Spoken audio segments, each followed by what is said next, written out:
진실을 알고 싶습니까? 한 통의 편지가 재벌 회장의 손에 쥐어진 순간 그의 얼굴은 창백해졌습니다. 30년 전 그날 밤의 비밀을 아는 누군가가 있었던 겁니다. 다음 날 아침 그는 기자회견을 열어 전 재산 기부 선언을 했습니다. 원래 제 돈이 아니었습니다.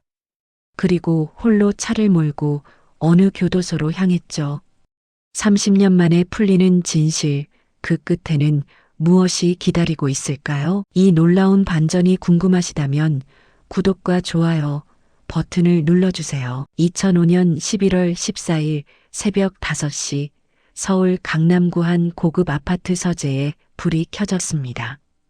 대한물산 노태윤 회장, 68살의 이 남자는 지금 책상 앞에 앉아 한 통의 등기우편을 뜯고 있었습니다. 발신인 이름을 보는 순간 그의 손끝이 미세하게 떨렸죠. 김순자.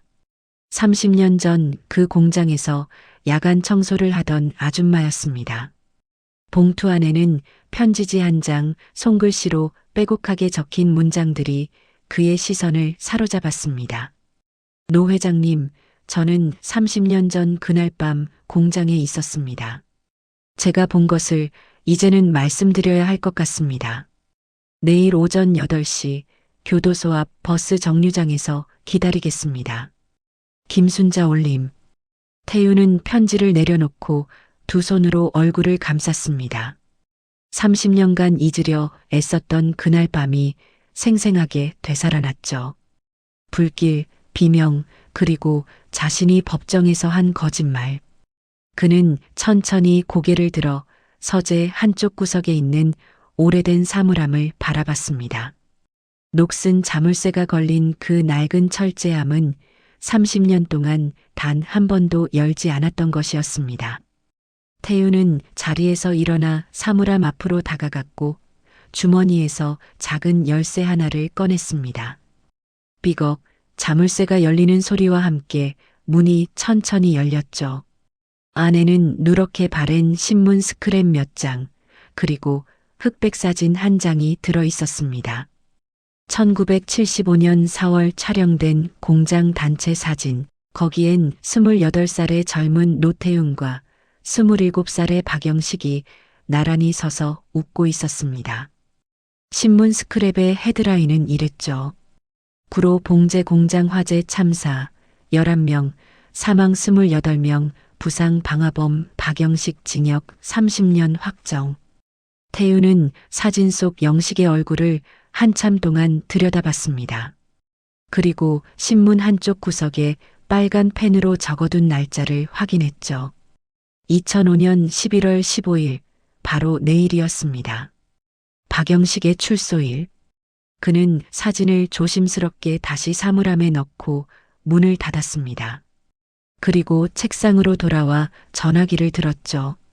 새벽 5시 반, 누군가를 깨울 시간이었습니다.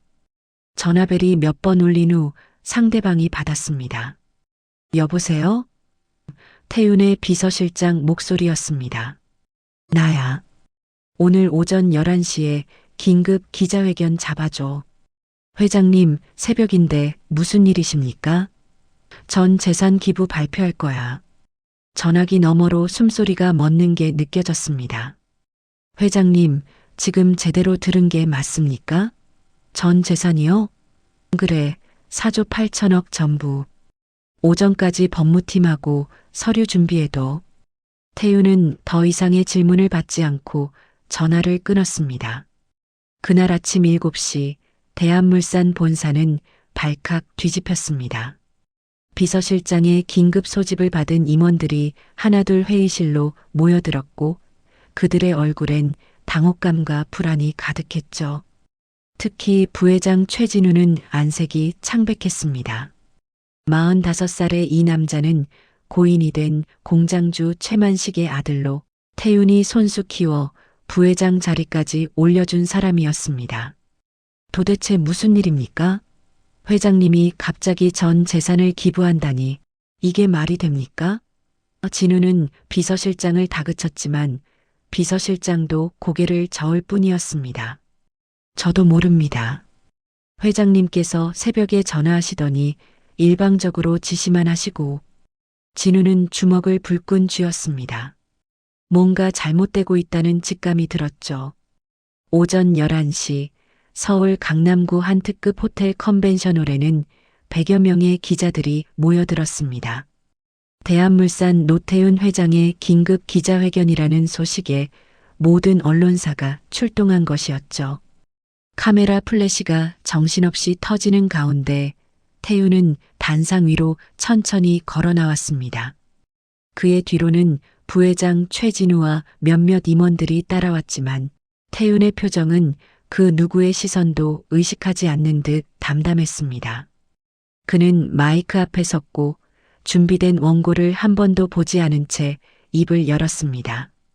안녕하십니까? 대한물산 노태훈입니다. 오늘 이 자리에 여러분을 급히 모신 이유는 제 인생에서 가장 중요한 결정을 발표하기 위해서입니다. 기자들이 숨죽이며 귀를 기울였습니다. 태훈은 잠시 숨을 고르고 다시 말을 이었습니다. 저는 오늘부로 제 개인 재산 전액 4조 8천억 원을 사회에 환원하기로 결정했습니다. 이 돈은 여러 복지단체와 장학재단에 기부될 것이며 특히 억울하게 누명을 쓴 분들을 돕는 법률구조재단 설립에 사용될 예정입니다. 회장 뒤에 서 있던 최진우의 얼굴이 굳어졌습니다. 임원들도 서로의 얼굴을 쳐다보며 당황한 기색이 역력했죠. 기자들은 카메라 셔터를 미친 듯이 눌러댔고 플래시 세례가 쏟아졌습니다. 한 기자가 손을 번쩍 들고 질문했습니다. 회장님, 갑작스러운 결정입니다. 특별한 이유라도 있습니까? 태훈은 그 기자를 똑바로 바라보며 대답했습니다. 이 돈은 원래 제 것이 아니었습니다. 순간 회장실이 조용해졌습니다. 무슨 뜻인지 아무도 이해하지 못한 것이죠. 태훈은 계속해서 말했습니다. 30년 전 저는 한 사람의 희생 위에서 이 모든 것을 얻었습니다. 그분은 아무 죄도 없었지만 30년을 감옥에서 보내셨죠. 이제 그분께 빌린 것을 돌려드릴 때가 됐습니다. 기자들이 웅성거리기 시작했고 최진우는 태훈에게 다가가려 했지만 비서실장이 조용히 말렸습니다. 태훈은 더 이상의 질문을 받지 않고 단상에서 내려왔습니다. 그리고 회장실 밖으로 걸어나가며 진우를 스쳐 지나갔죠. 진우는 낮은 목소리로 속삭였습니다. 회장님, 지금 무슨 짓을 하시는 겁니까? 태훈은 멈춰서서 진우를 돌아봤습니다. 그의 눈빛에는 30년간 쌓인 무게가 담겨 있었습니다. 자네 아버지가 저지른 일 자네도 알고 있지? 진우의 얼굴이 순식간에 하얗게 질렸습니다. 무슨 말씀을? 더 이상 숨기지 않을 거야. 이제 끝이야. 태훈은 그 말을 남기고 엘리베이터에 올라탔습니다. 오후 2시 태훈은 집으로 돌아왔습니다. 거실에는 아내 윤미숙이 TV 뉴스를 보고 있었죠. 화면에는 방금 전 기자회견 장면이 반복 재생되고 있었습니다.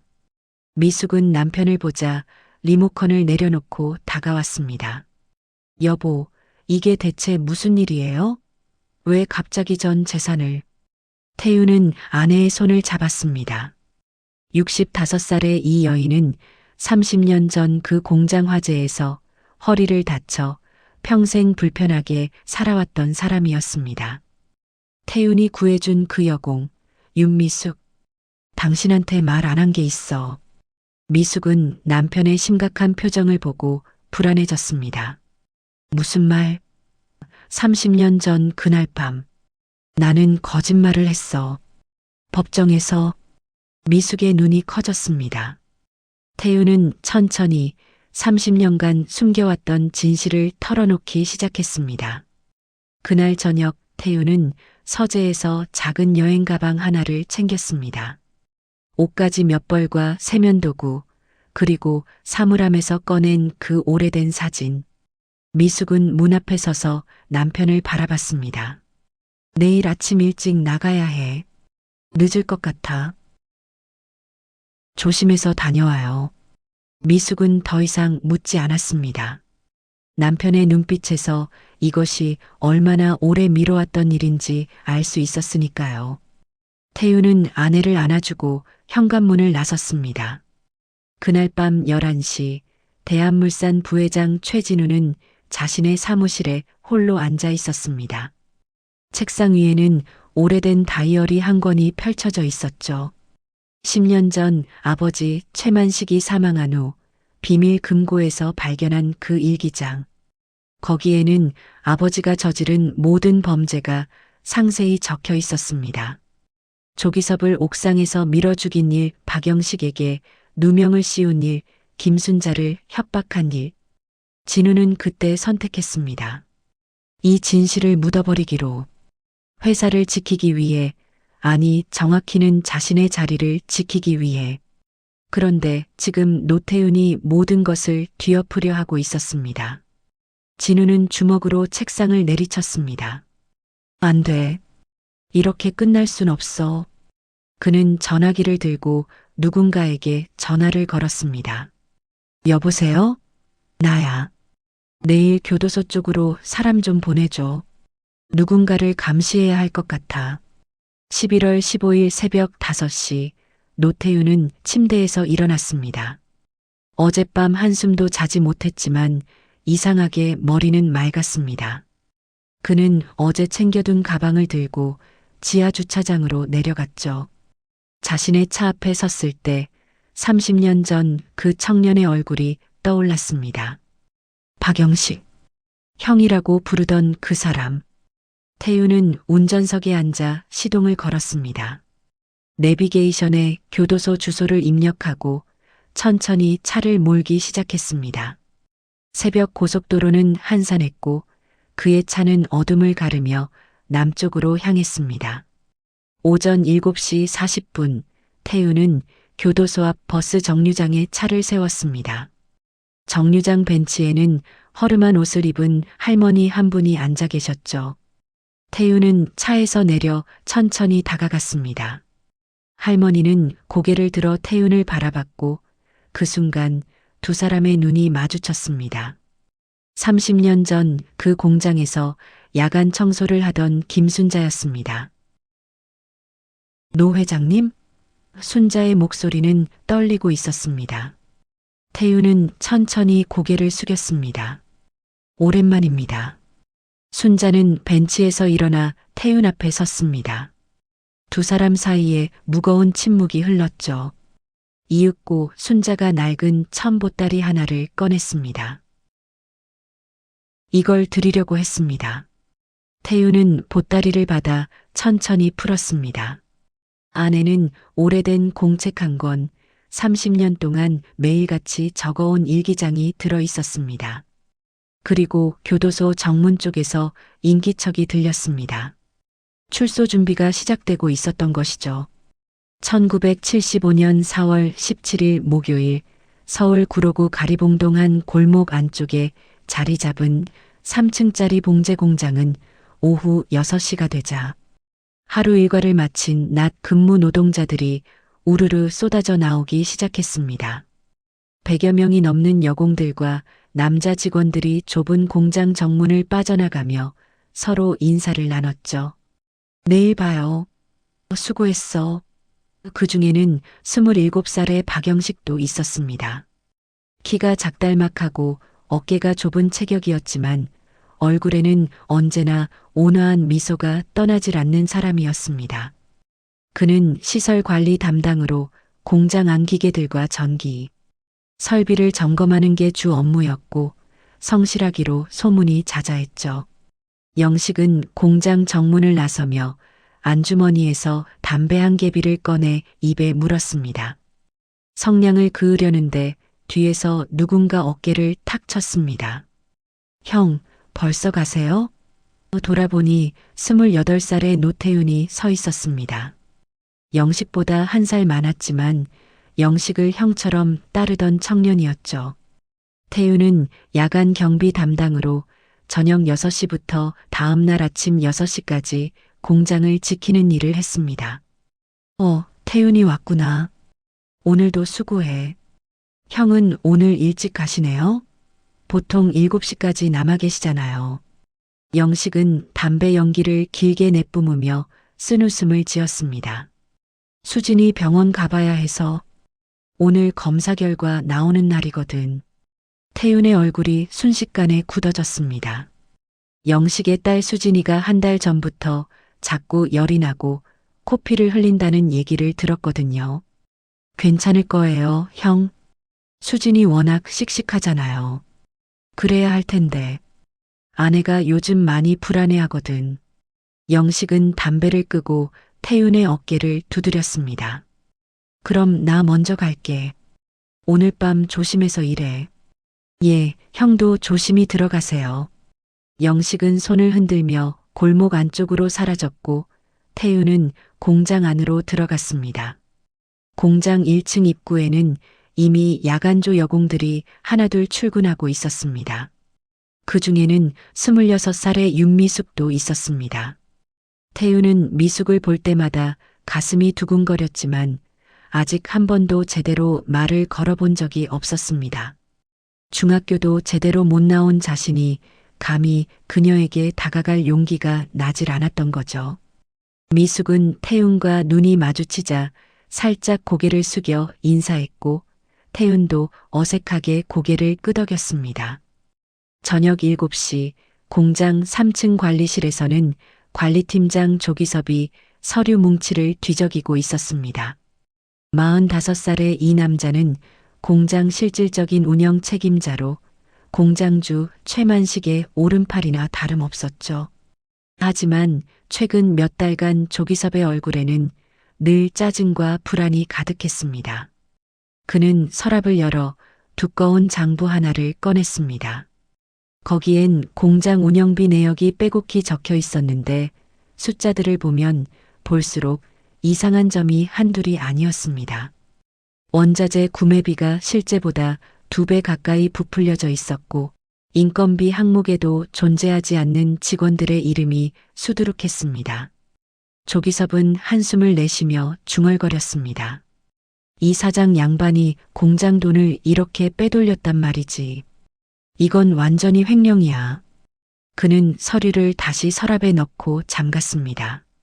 며칠 전 최만식 사장을 조용히 불러 이 문제를 얘기했지만 최만식은 오히려 화를 냈습니다.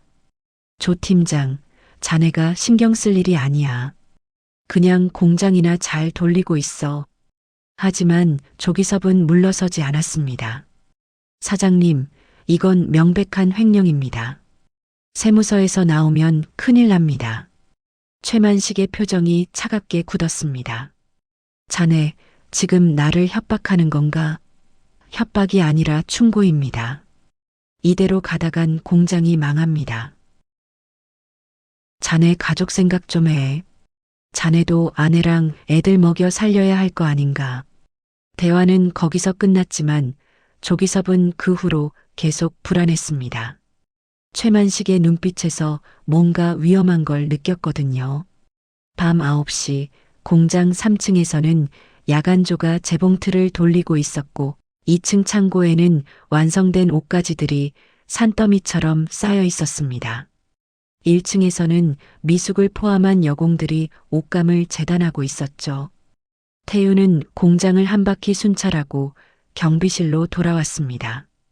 경비실 한쪽 구석에는 40살의 김순자가 청소도구를 챙기고 있었습니다. 순자는 야간 청소부로 밤 10시부터 새벽 2시까지 공장 전체를 청소하는 게 일이었습니다. 순자 씨, 오늘도 수고 많으시네요. 괜찮아요, 경비님. 저야 이게 일인데요, 뭘. 순자는 환하게 웃으며 대걸레를 들고 3층으로 올라갔습니다. 밤 10시 30분, 태윤은 손전등을 들고 공장 내부를 돌며 순찰을 시작했습니다. 3층은 이미 청소를 마친 순자가 2층으로 내려간 상태였고 야간조 여공들은 여전히 재봉틀 앞에서 바쁘게 손을 놀리고 있었습니다. 태윤은 계단을 내려와 2층 복도로 들어섰습니다. 그런데 2층 창고 쪽에서 이상한 냄새가 났습니다. 뭔가 타는 냄새.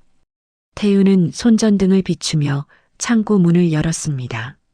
순간 그의 눈이 커졌습니다. 창고 한쪽 구석에서 연기가 피어오르고 있었고 그 앞에는 조기섭이 서 있었습니다. 조기섭은 공장 금고에서 꺼낸 듯한 서류 뭉치와 돈봉투를 두 손에 꽉 쥐고 있었죠. 조 팀장님? 태윤의 목소리에 조기섭이 화들짝 놀라 돌아봤습니다. 그의 얼굴은 땀으로 범벅이었고 눈동자는 초점을 잃은 듯 흔들리고 있었습니다. 야, 한태윤, 너 여기서 뭐해? 팀장님, 불이. 저기 불이요. 태윤이 손가락으로 가리키자 조기섭도 그제야 뒤를 돌아봤습니다. 창고 구석에 쌓여있던 옷감 더미에서 불길이 치솟기 시작하고 있었습니다. 아니, 이게... 조기섭은 당황한 표정으로 뒷걸음질 쳤습니다. 태윤은 재빨리 소화기를 찾으려 했지만 그 순간 쾅 하는 폭발음과 함께 불길이 확 번졌습니다. 창고에 쌓여있던 인화성 물질들이 한꺼번에 타오른 것이었죠. 으악! 1층에서 비명소리가 들려왔습니다. 태윤은 조기섭을 돌아봤지만 조기섭은 이미 서류와 돈을 챙겨 계단 쪽으로 도망치고 있었습니다. 팀장님, 태윤이 소리쳤지만 조기섭은 뒤도 돌아보지 않았습니다. 태윤은 1층으로 뛰어내려갔습니다. 1층은 이미 연기로 가득 차 있었고 여공들이 비명을 지르며 출구로 몰려들고 있었습니다. 그때 태윤의 눈에 쓰러진 사람 하나가 들어왔습니다. 윤미숙이었습니다. 미숙은 대피하려다 넘어져 허리를 다친 듯 일어나질 못하고 있었습니다. 미숙 씨, 태윤은 주저없이 달려가 미숙을 업었습니다.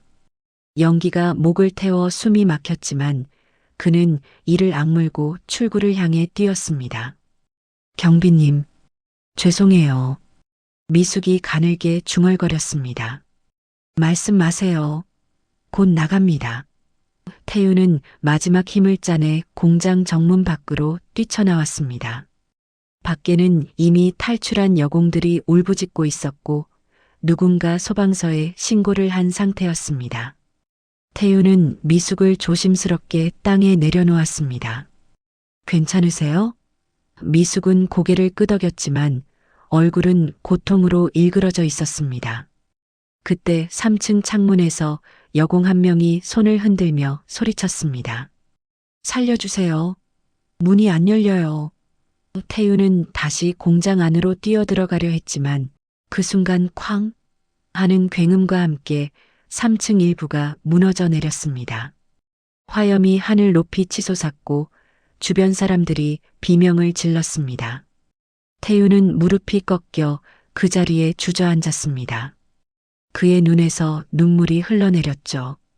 소방차 사이렌 소리가 점점 가까워지고 있었지만 이미 늦었습니다. 한편 공장 맞은편 골목 어둠 속에서는 김순자가 떨리는 손으로 입을 막고 서 있었습니다. 그녀는 2층에서 청소를 하다가 창고 쪽에서 인기척이 나서 살짝 문틈으로 들여다봤었습니다. 조기섭이 금고를 열고 서류와 돈을 챙기는 장면, 그리고 실수로 떨어뜨린 성냥이 옷감에 붙는 장면을 또렷이 목격했죠. 순자는 무서워서 그 자리에서 도망쳤고 비상계단을 통해 밖으로 빠져나왔습니다. 지금 그녀는 불타는 공장을 바라보며 온몸을 떨고 있었습니다. 경찰에 말해야 하나? 아니야, 무서워. 조 팀장이 나한테 뭐라고 할지. 순자의 머릿속은 복잡했습니다. 새벽 2시 화재는 겨우 진압됐습니다. 하지만 참혹한 결과가 드러났습니다. 11명 사망, 28명 부상. 그중 대부분은 3층 야간조 여공들이었습니다. 구급차가 부상자들을 실어 날랐고 희생자 가족들의 통곡 소리가 새벽 하늘을 찢었습니다. 태윤은 병원으로 실려간 미숙을 따라가지 못하고 경찰 조사를 받아야 했습니다. 당신이 첫 발견자입니까? 예. 제가 순찰 중에 2층 창고에서 불을 봤습니다. 화재 원인은 뭐라고 생각합니까? 태윤은 입술을 깨물었습니다. 조기섭이 서류를 챙기던 장면이 떠올랐지만 그는 대답하지 못했습니다. 잘 모르겠습니다. 사흘 후인 4월 20일 일요일 아침 한 가지 충격적인 소식이 전해졌습니다. 조기섭이 공장 건물 옥상에서 추락사한 채 발견된 것입니다. 경찰은 현장 조사 결과 음주 후 실족사로 잠정 결론을 내렸습니다. 하지만 태윤은 이상함을 느꼈습니다. 조기섭의 손등에는 누군가에게 맞은 듯한 멍 자국이 있었고 무엇보다 화재 하루 전날 밤 태윤은 공장 사무실에서 조기섭과 최만식 사장이 고성을 지르는 걸 들었었거든요. 사장님, 이건 아니잖습니까? 제가 얼마나... 닥쳐. 내가 감히 나한테... 그때의 최만식 목소리에는 살기가 서려 있었습니다. 그리고 김순자는 그날 밤 더 끔찍한 장면을 목격했습니다. 순자는 공장 기숙사에 살고 있었는데 잠이 안 와서 창가에 서 있다가 우연히 공장 사무실 쪽을 봤습니다. 밤 11시쯤 사무실에 불이 켜져 있었고 창문 너머로 두 사람의 그림자가 보였습니다. 최만식과 조기섭이었습니다. 조기섭이 서류를 들이밀며 뭐라 소리치고 있었고 최만식은 책상을 주먹으로 내리치고 있었습니다. 1시간쯤 지나자 최만식이 조기섭에게 술을 따르는 게 보였습니다. 조기섭은 처음엔 거부하는 듯 했지만 결국 잔을 받아 마셨습니다. 새벽 1시쯤 두 사람이 사무실을 나와 옥상으로 올라가는 게 보였습니다. 순자는 가슴이 두근거렸지만 창문을 통해 계속 지켜봤습니다. 옥상 난간 근처에서 두 사람이 대화를 나누고 있었고 조기섭은 비틀거리고 있었습니다. 술에 취한 것처럼 보였죠. 그때 최만식이 갑자기 조기섭을 밀었습니다. 조기섭의 몸이 난간을 넘어 떨어졌고 비명소리조차 들리지 않았습니다. 순자는 입을 막고 비명을 삼켰습니다. 최만식은 잠시 아래를 내려다보더니 주머니에서 뭔가를 꺼내 난간에 문질렀습니다. 그리고 조용히 옥상을 떠났습니다. 순자는 그날 밤 한숨도 자지 못했습니다. 다음 날 아침 조기섭의 시신이 발견됐다는 소식을 듣고도 그녀는 입을 열지 못했습니다. 너무 무서웠으니까요. 그날 이후 순자는 매일 밤 악몽에 시달렸고 누군가 자신을 지켜보는 것 같은 불안에 떨어야 했습니다.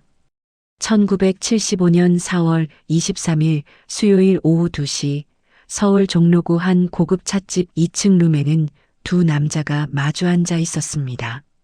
한쪽은 공장주 최만식, 51살의 이 남자는 값비싼 양복을 차려입고 여유롭게 담배를 피우고 있었습니다. 맞은편에는 노태윤이 어색하게 앉아 있었죠. 28살 야간 경비원이 이런 고급 찻집에 와본 건 생전 처음이었습니다. 태윤의 손은 무릎 위에서 미세하게 떨리고 있었고 낡은 작업복 차림의 그는 주변 분위기와 전혀 어울리지 않았습니다. 최만식은 종업원을 불러 커피 2잔을 주문했고 태윤은 감히 거절할 수도 없었습니다. 태윤 씨, 그동안 고생 많았어요. 최만식의 목소리는 부드러웠지만 태윤은 그 속에 감춰진 냉기를 느낄 수 있었습니다. 사장님, 저를 왜 부르신 겁니까? 직설적으로 물어보는군. 좋아, 나도 시간 낭비하긴 싫으니까 바로 본론으로 들어가지. 태윤 씨, 자네 그날 밤 뭘 봤나? 태윤의 등에서 식은땀이 흘렀습니다. 그날 밤 2층 창고에서 본 광경, 조기섭 팀장이 금고를 열고 서류와 돈을 챙기던 장면이 떠올랐죠. 불이 났을 때 사람들 구하느라 정신이 없었습니다. 그래, 그럼 조기섭 그 자식이 뭔가 이상한 짓 하는 건 못 봤겠네? 태윤은 입술을 깨물었습니다. 최만식은 커피 잔을 들어 한 모금 마시고는 천천히 말을 이었습니다. 조기섭은 죽었어. 며칠 전 옥상에서 떨어져서 말이야. 불쌍한 친구지. 술 먹고 실수했나 봐. 최만식의 눈빛이 태윤을 향했습니다. 태윤은 그 시선을 피할 수 없었죠. 그런데 말이야, 경찰에서 화재 원인을 조사하고 있거든. 문제는 보험회사야.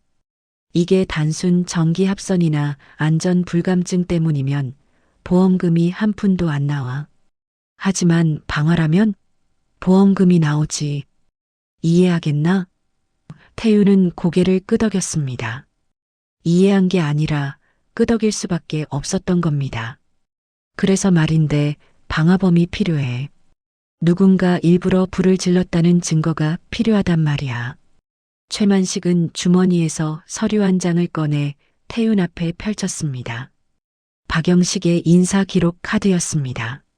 사진 속 영식은 환하게 웃고 있었죠. 박영식, 시설 관리 담당. 자네 친한 사이지? 형님 같은 분입니다. 그래, 형님. 좋은 사람이야. 그런데 이 사람 딸이 백혈병이래. 3살밖에 안 됐는데 말이야. 참 안 됐지? 태윤의 가슴이 철렁 내려앉았습니다. 수진이 얘기가 나오는 순간 뭔가 매우 잘못된 방향으로 흘러가고 있다는 걸 직감했거든요. 사장님 설마가 아니야. 박영식을 방화범으로 만들 거야. 태윤은 자리에서 벌떡 일어났습니다. 그건 안 됩니다. 형은 그날 밤 공장에 없었어요. 오후 6시에 퇴근했다고요. 최만식은 여전히 여유로운 표정으로 담배를 피우며 말했습니다. 앉아. 사람들이 쳐다본다.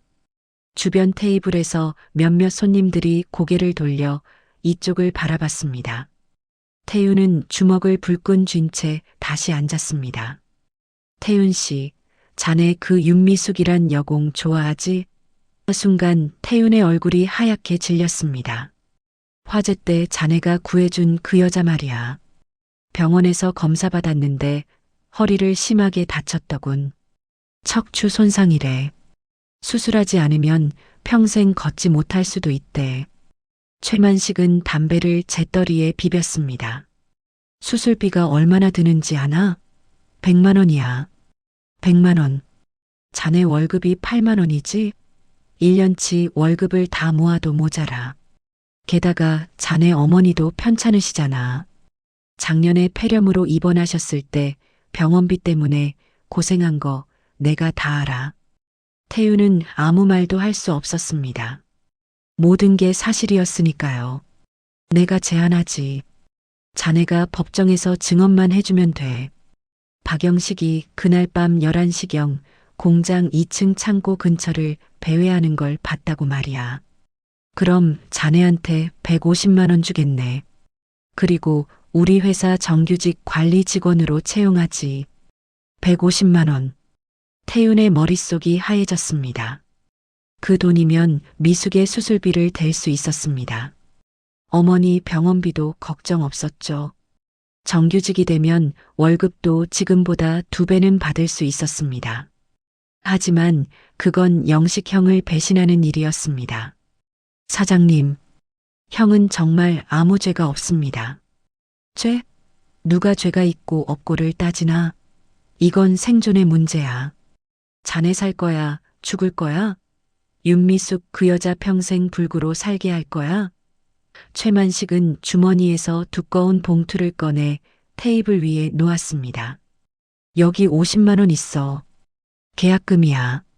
증언만 해주면 나머지 100만 원은 재판 끝나고 주지. 태윤은 봉투를 바라봤습니다. 봉투가 점점 커지는 것 같았습니다. 아니, 그게 자신을 집어삼키는 것 같았죠. 생각할 시간을 주십시오. 시간? 내일 경찰 조사 있어. 그때까지야. 선택은 자네 몫이지만 현명하게 생각하길 바라네. 최만식은 자리에서 일어나 계산을 마치고 나갔습니다. 태윤은 혼자 남아 봉투를 멍하니 바라봤습니다. 그 안에 든 50만 원이 마치 자신의 영혼을 사는 돈처럼 느껴졌습니다.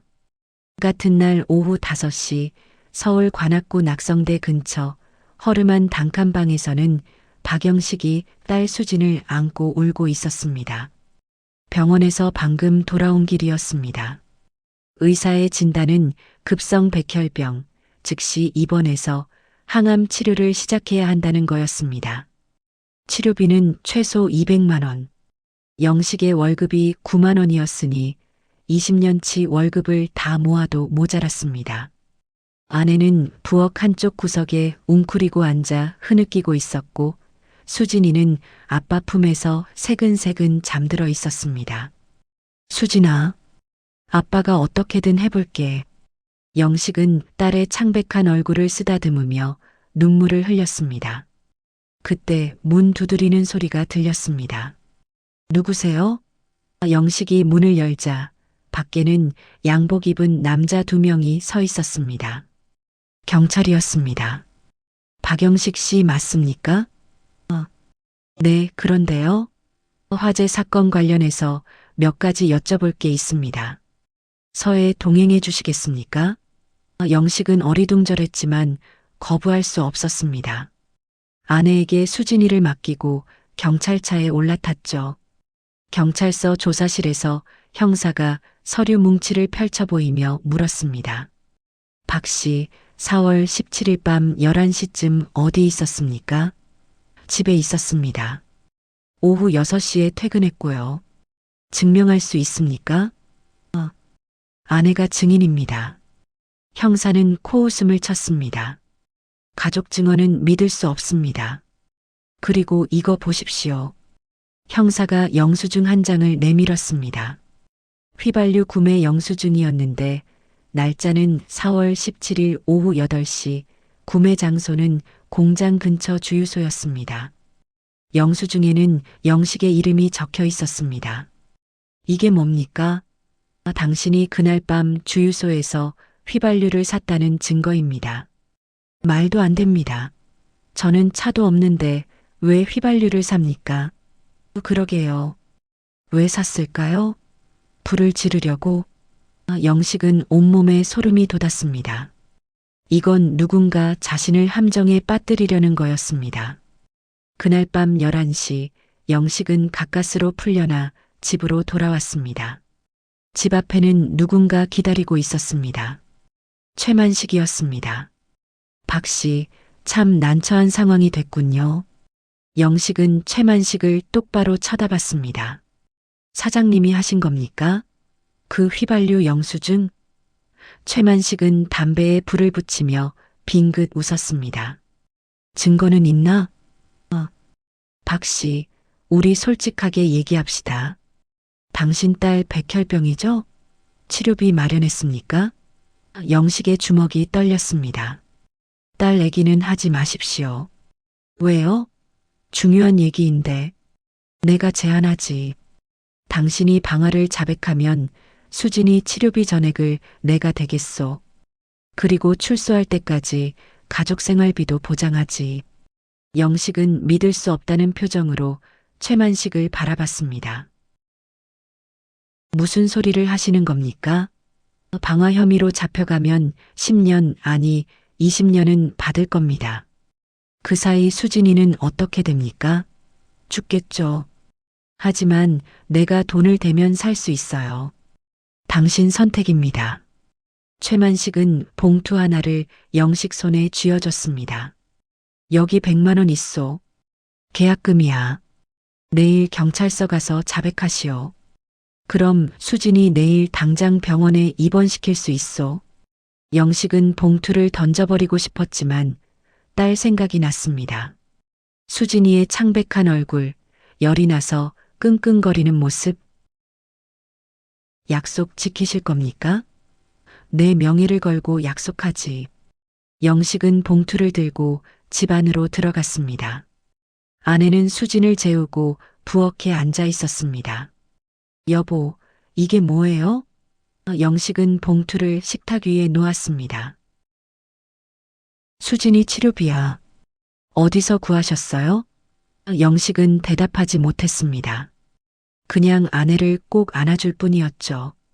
아내는 남편 품에서 울었고 영식은 천장을 바라보며 눈물을 삼켰습니다. 내일이면 자신은 범죄자가 될 것이었습니다. 하지만 딸은 살 수 있었습니다. 같은 시각 서울 관악구 봉천동 좁은 골방에서는 김순자가 이불을 뒤집어 쓰고 떨고 있었습니다. 그녀는 낮에 최만식에게서 전화를 받았습니다. 순자 씨, 공장 화재 때 야간 청소하셨죠? 네. 혹시 뭐 이상한 거 못 봤습니까?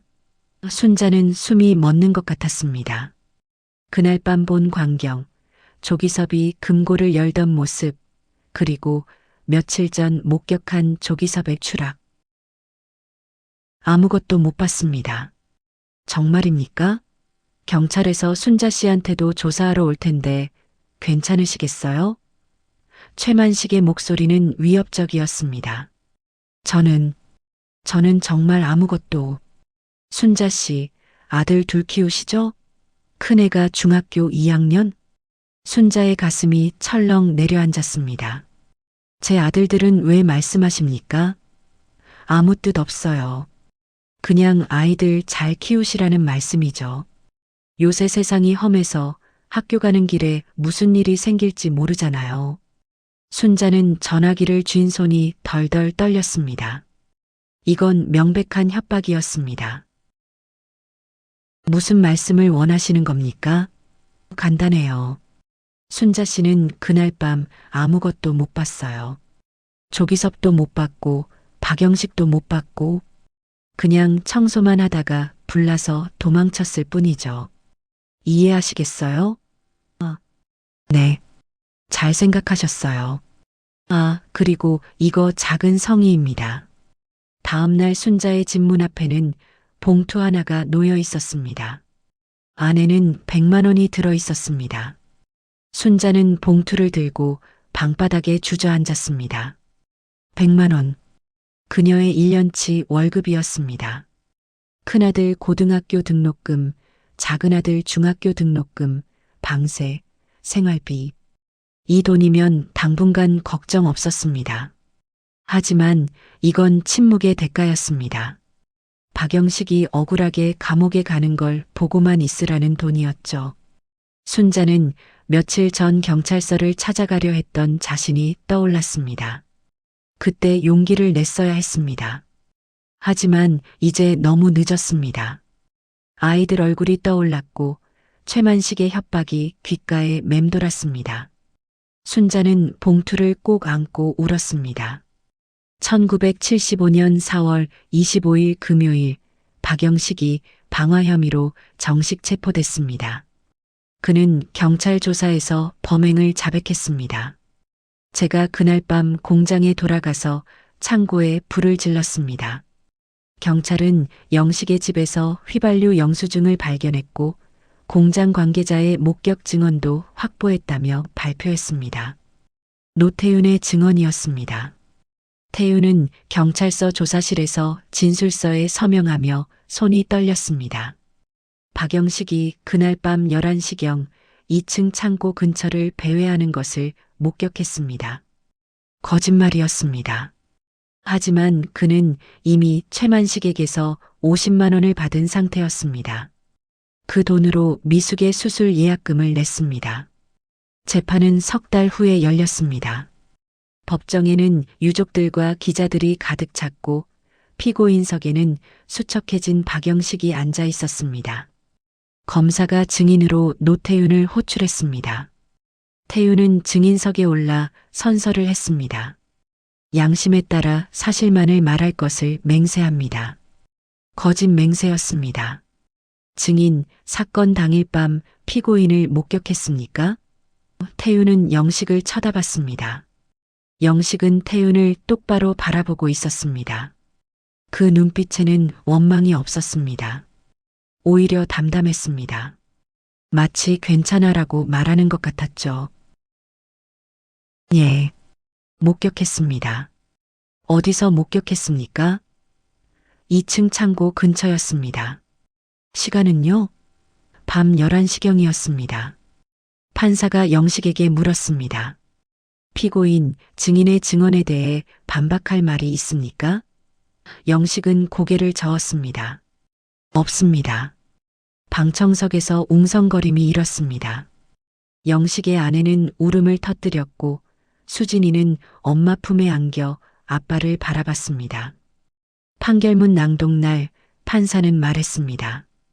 피고인 박영식에게 징역 30년을 선고한다. 법정이 술렁였고 영식은 고개를 숙였습니다. 태우는 방청석 맨 뒤에 앉아 그 광경을 지켜봤습니다. 그의 눈에서 눈물이 흘러내렸지만 아무도 알아채지 못했습니다. 김순자도 방청석에 있었습니다.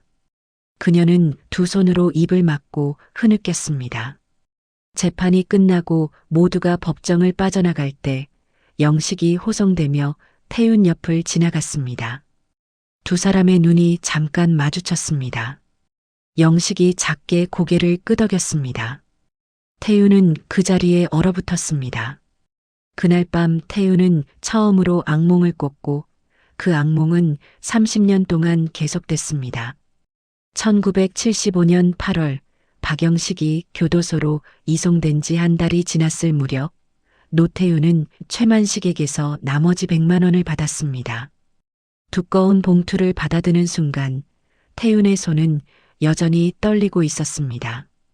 그는 곧장 병원으로 달려가 윤미숙의 수술비 전액을 납부했고 미숙은 일주일 후 척추 수술을 받았습니다. 수술은 성공적이었습니다. 의사는 재활 치료를 잘 받으면 일상생활에 큰 지장은 없을 거라고 했죠. 태윤은 병실에서 깨어난 미숙의 손을 잡았습니다. 다 나을 거예요. 미숙은 눈물을 흘리며 고개를 끄덕였습니다. 경비님, 정말 감사합니다. 태윤은 웃어 보이려 했지만 입가에는 씁쓸한 미소만 번졌습니다. 이 돈이 어디서 온 건지 미숙은 몰랐습니다. 그해 가을, 태윤은 최만식의 약속대로 대한물산 정규직 관리사원으로 채용됐습니다. 월급은 18만 원, 이전의 2배가 넘었습니다. 최만식은 봉제 사업을 정리하고 무역업으로 사업을 전환했는데 태윤은 그 과정에서 성실함을 인정받아 빠르게 승진했습니다. 1977년 봄, 태윤은 윤미숙과 결혼했습니다. 소박한 결혼식이었지만 두 사람은 행복해 보였습니다. 하지만 태윤의 잠은 평온하지 못했습니다. 거의 매일 밤 악몽을 꿨습니다. 불타는 공장, 법정의 증인석, 그리고 영식의 눈빛. 그 담담했던 눈빛이 태윤을 괴롭혔습니다. 미숙은 밤마다 식은땀을 흘리며 깨어나는 남편을 안타깝게 바라봤지만 태윤은 아무것도 말하지 않았습니다. 1980년 여름 태윤은 과장으로 승진했습니다. 그는 회사에서 가장 신뢰받는 직원 중 하나였습니다. 거짓말을 하지 않고 약속을 지키고 누구보다 성실했죠. 아이러니했습니다. 인생 최대의 거짓말을 한 사람이 이제는 정직의 상징처럼 여겨지고 있었으니까요. 최만식은 태윤을 자주 불러 식사를 함께 했습니다. 태윤 씨, 자네 덕분에 회사가 잘 돌아가고 있어. 고맙네. 과분한 말씀이십니다. 과분하긴. 자네는 나한테 소중한 사람이야. 앞으로도 잘 부탁하네. 최만식의 눈빛에는 미묘한 무언가가 담겨 있었습니다. 그것은 신뢰인 동시에 공모자의 끈끈함이었습니다. 둘 사이에는 30년 전의 비밀이 보이지 않는 사슬처럼 얽혀 있었죠. 1985년 봄, 최만식은 태윤을 이사로 승진시키며 회사 지분 5%를 증여했습니다. 자네만 믿네. 태윤은 그 말이 무겁게 느껴졌습니다. 이건 신뢰가 아니라 입막음이었습니다. 지분을 받은 순간부터 태윤은 최만식과 완전히 한 배를 탄 셈이었죠. 그 무렵 태윤은 우연히 신문에서 작은 기사 하나를 봤습니다. 교도소 수감자 박영식, 모범수로 선정 짧은 기사였지만 태우는 그 기사를 오랫동안 들여다봤습니다. 영식형은 교도소에서도 모범적으로 생활하고 있었습니다. 죄를 뉘우치는 게 아니라 그냥 묵묵히 시간을 견디고 있는 것처럼 보였습니다. 태우는 그 기사를 오려서 서재 사물함에 넣어뒀습니다. 그리고 다시는 열지 않기로 했습니다. 한편 김순자는 그 100만 원으로 아들들을 학교에 보냈습니다. 큰아들은 고등학교에, 작은아들은 중학교에 무사히 진학했죠. 하지만 순자는 매일 밤 악몽에 시달렸습니다.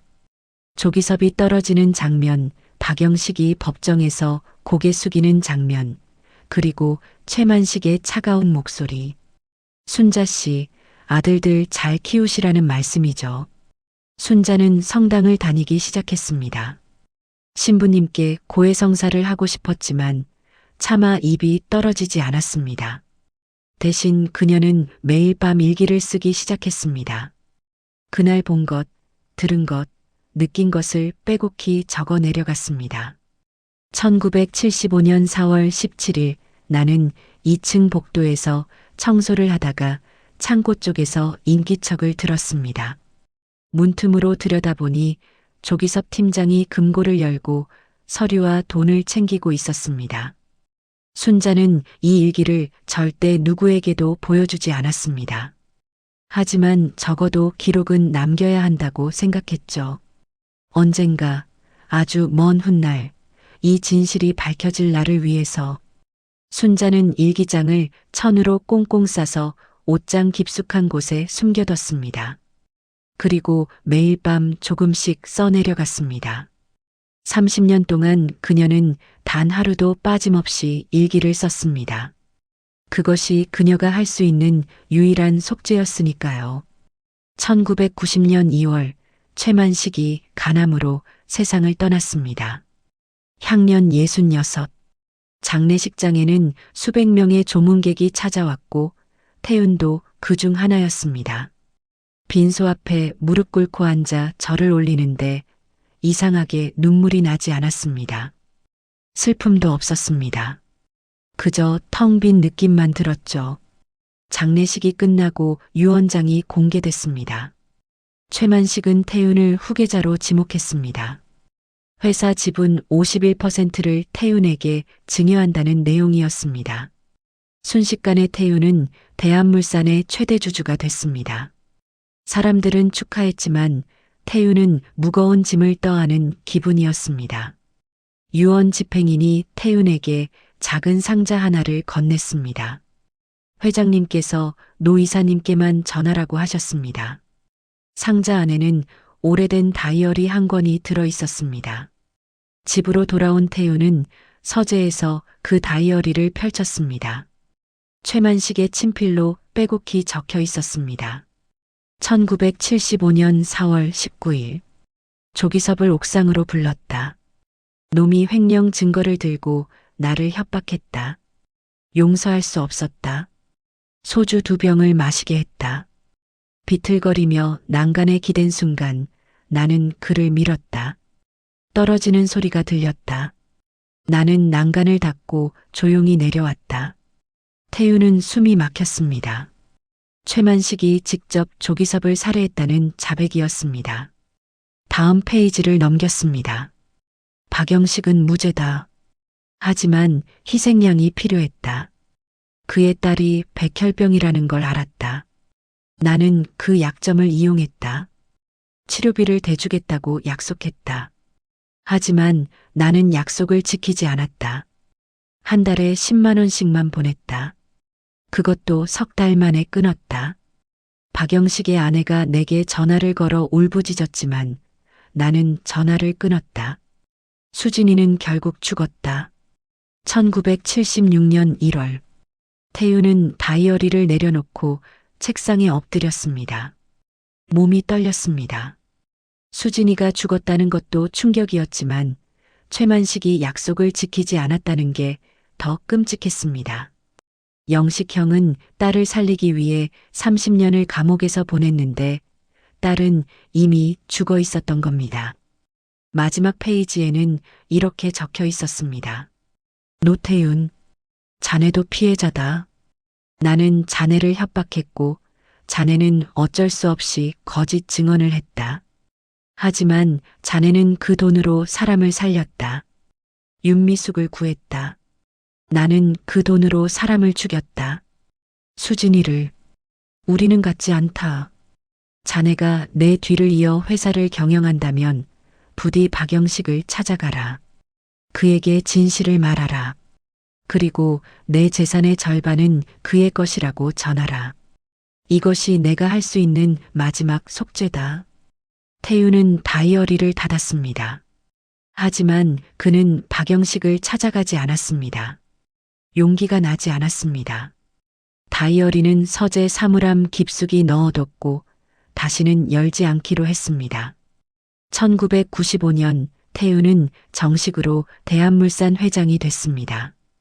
회사는 승승장구했고 10년 만에 재계 순위 10위 안에 들었습니다. 태윤은 냉철하고 공정한 경영자로 평가받았습니다. 하지만 그는 여전히 밤마다 악몽을 꿨습니다. 잠들 때마다 영식의 얼굴이 나타났고 법정에서의 거짓 증언이 되풀이됐습니다.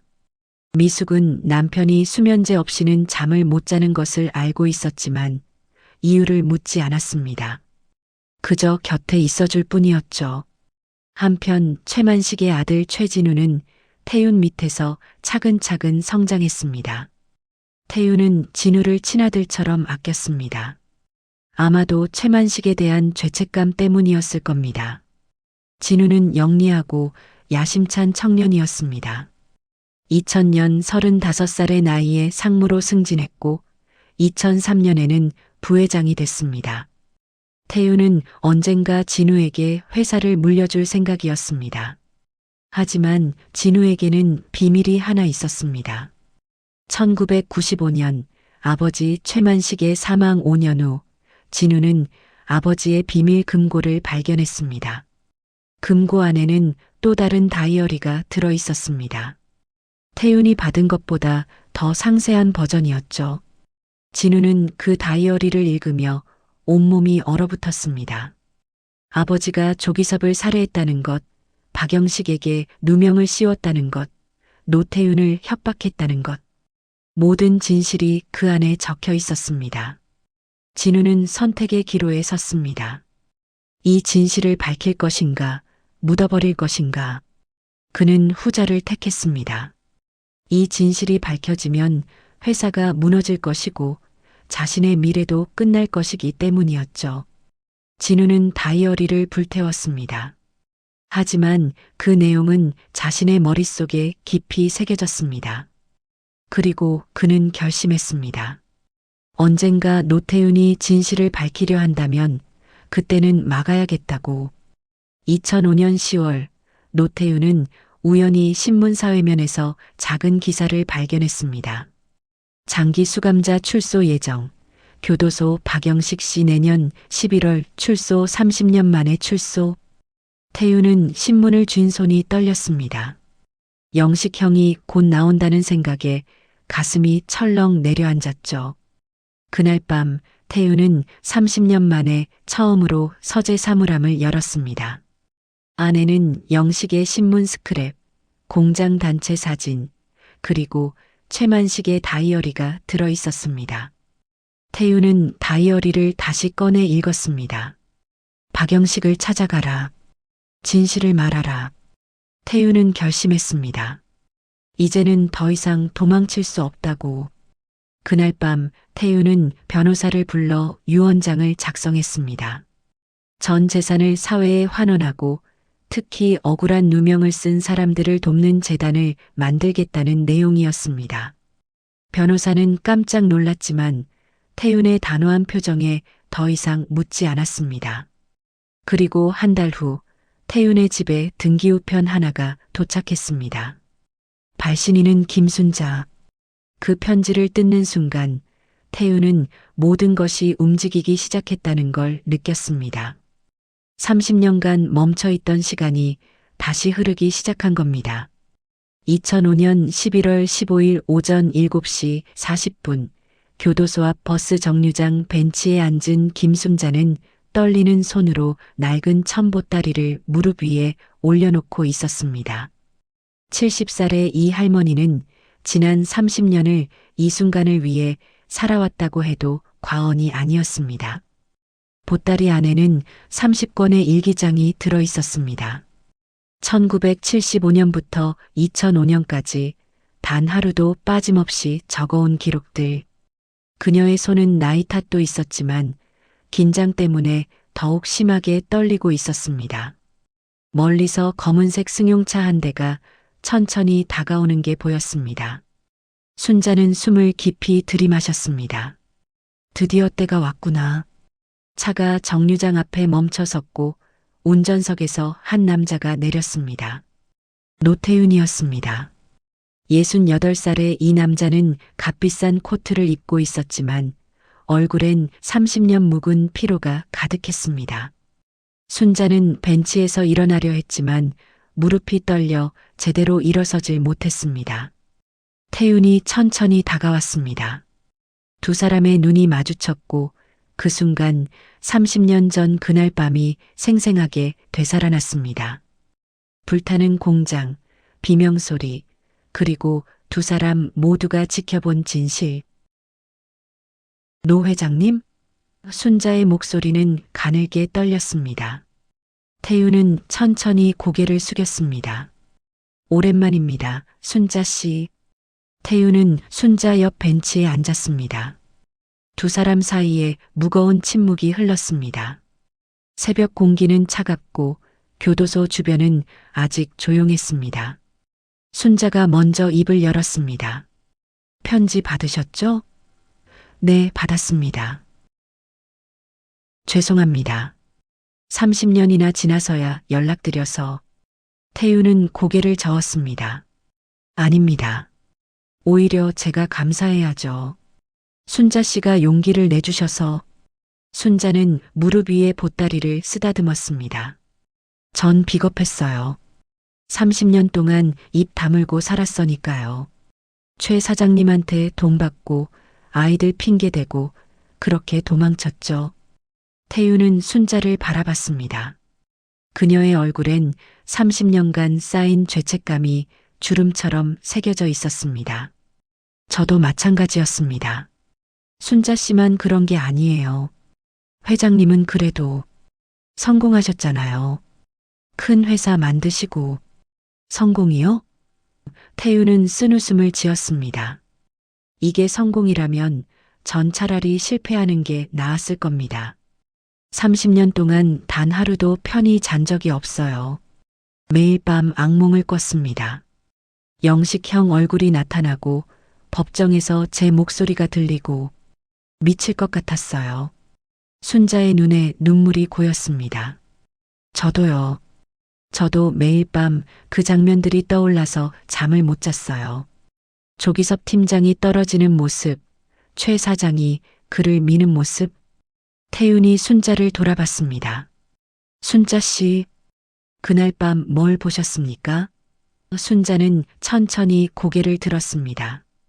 그리고 30년 동안 가슴속에 묻어뒀던 이야기를 꺼내기 시작했습니다. 전화재 난 그날 밤 2층에서 청소를 하고 있었어요. 밤 10시 반쯤 됐을 거예요. 창고 쪽에서 인기척이 나서 살짝 문틈으로 들여다봤죠. 조기섭 팀장이 금고를 열고 있었어요. 서류 뭉치랑 돈을 챙기고 있었고요. 태윤은 숨을 멈췄습니다. 순자가 본 것이 자신이 본 것과 똑같았으니까요. 그런데 그때 성냥불이 떨어졌어요.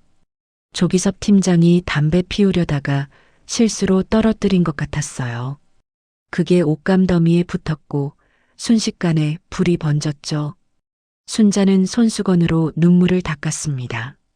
전 너무 무서워서 그 자리에서 도망쳤어요. 비상계단으로 내려가서 밖으로 나갔죠. 그리고 멀리서 공장이 타는 걸 지켜봤어요. 사람들 비명소리가 들렸지만 전 아무것도 할 수 없었어요.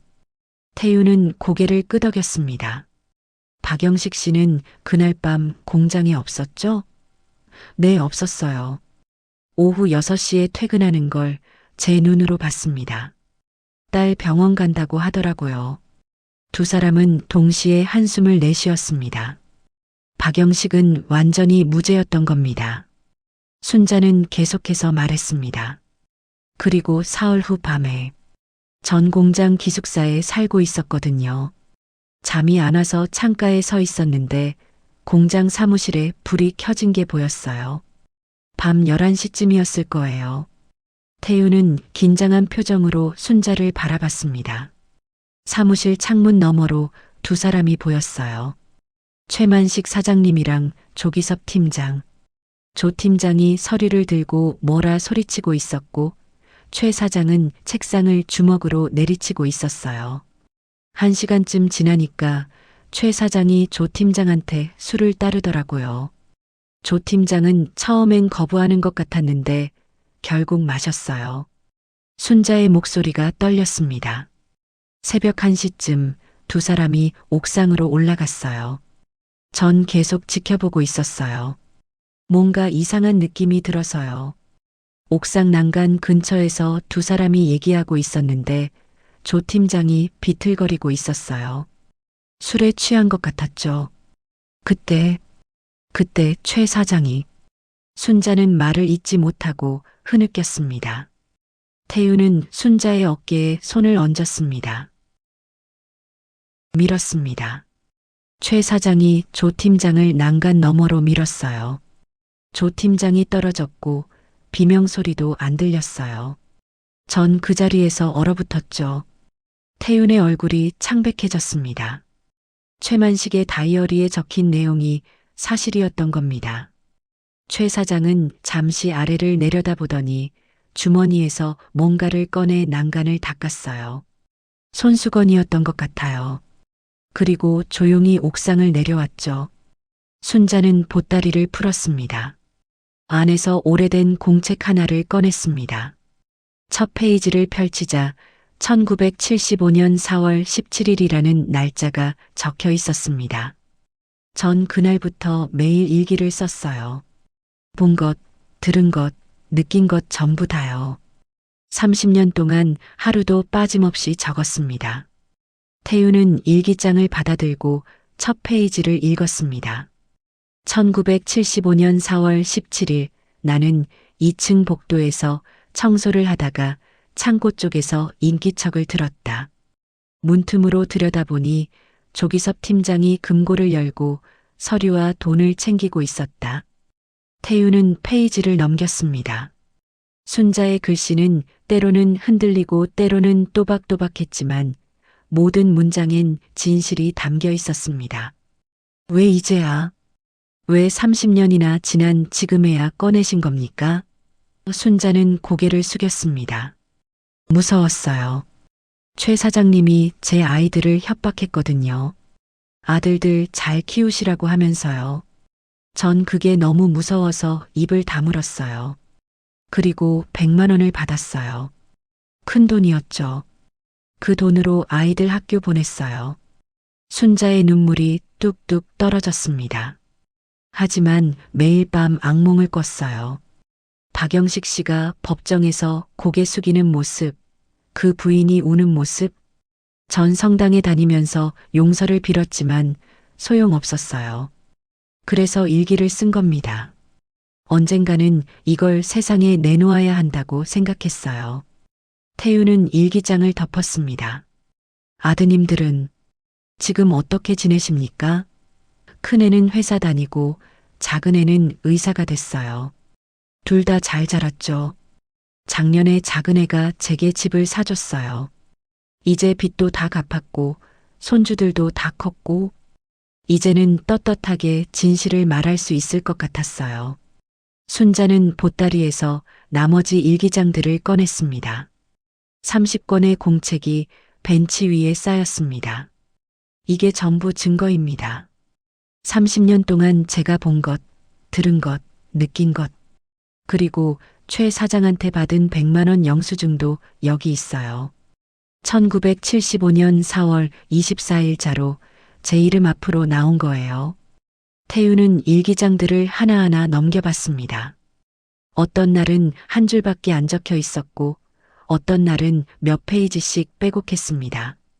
하지만 모든 페이지마다 순자의 고통이 묻어 있었습니다. 이 일기장들 경찰에 제출하실 겁니까? 네. 그래야죠. 박영식 씨가 오늘 출소하잖아요. 그분한테 직접 드리고 싶어요. 그리고 함께 경찰서에 가려고요. 태유는 고개를 끄덕였습니다. 저도 증거가 있습니다. 최만식 사장이 남긴 다이어리요. 거기에 모든 진실이 적혀 있어요. 조기섭을 죽인 것, 박영식 씨를 함정에 빠뜨린 것, 저를 협박한 것. 전부 다요. 순자의 눈이 커졌습니다. 그럼 회장님도 경찰에? 네, 제출할 겁니다. 그리고 저도 거짓 증언한 걸 자백할 거예요. 감옥에 가게 되더라도 상관없어요. 이제 더 이상 도망칠 수 없어요. 두 사람은 서로를 바라봤습니다. 30년 동안 각자의 방식으로 고통받았던 두 사람. 이제야 그들은 진실을 마주할 준비가 된 것 같았습니다. 순자가 태윤의 손을 잡았습니다. 회장님, 우리 용서받을 수 있을까요? 태윤은 순자의 손을 꼭 잡았습니다. 모르겠습니다. 하지만 최소한 진실은 밝혀야죠. 그게 우리가 할 수 있는 유일한 속죄예요. 그때 교도소 정문 쪽에서 인기척이 들렸습니다. 교도관 몇 명이 정문을 열고 있었습니다. 출소 준비가 시작된 겁니다. 태윤과 순자는 벤치에서 일어났습니다. 두 사람 모두 떨리는 다리를 간신히 지탱하며 교도소 정문을 바라봤습니다. 순자가 중얼거렸습니다. 박영식 씨, 어떤 모습일까요? 30년이나 지났는데. 태윤은 대답하지 않았습니다. 그저 주먹을 꽉 쥔 채 정문을 응시할 뿐이었습니다. 그의 머릿속엔 30년 전 그 청년의 얼굴이 떠올랐습니다. 환하게 웃으며 태윤아, 오늘도 수고해라고 말하던 영식 형의 모습. 과연 그 사람은 자신들을 용서해 줄까요? 아니, 용서는 바라지도 않았습니다. 그저 진실만 전하면 됐습니다. 태윤은 가방에서 서류 봉투 2개를 꺼냈습니다. 하나는 전 재산 증여 서류, 또 하나는 최만식의 다이어리와 자신의 자필 고백서였습니다. 순자도 보따리를 꼭 껴안았습니다. 30권의 일기장이 든 그 보따리가 이제는 깃털처럼 가볍게 느껴졌습니다. 30년 동안 짊어졌던 무게를 드디어 내려놓을 수 있게 된 거죠. 교도소 정문이 천천히 열렸습니다. 교도소 정문이 완전히 열리기 전 건물 안쪽에서 한 여성이 걸어 나왔습니다. 38살쯤 되어 보이는 이 여성은 단정한 정장을 입고 있었고 손에는 서류 가방을 들고 있었습니다. 그녀는 정문을 나서다가 벤치 쪽에 서 있는 노태웅과 김순자를 발견하고 잠시 멈춰 섰습니다. 태웅과 순자도 그녀를 보는 순간 뭔가 이상한 느낌을 받았습니다. 여성은 천천히 그들 쪽으로 걸어왔고 가까이 다가올수록 태윤의 가슴이 두근거렸습니다.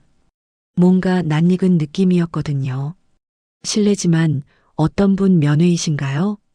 여성의 목소리는 조심스러웠지만 또렷했습니다. 태윤은 잠시 망설이다가 대답했습니다. 박영식 씨, 오늘 출소라서 기다리고 있습니다.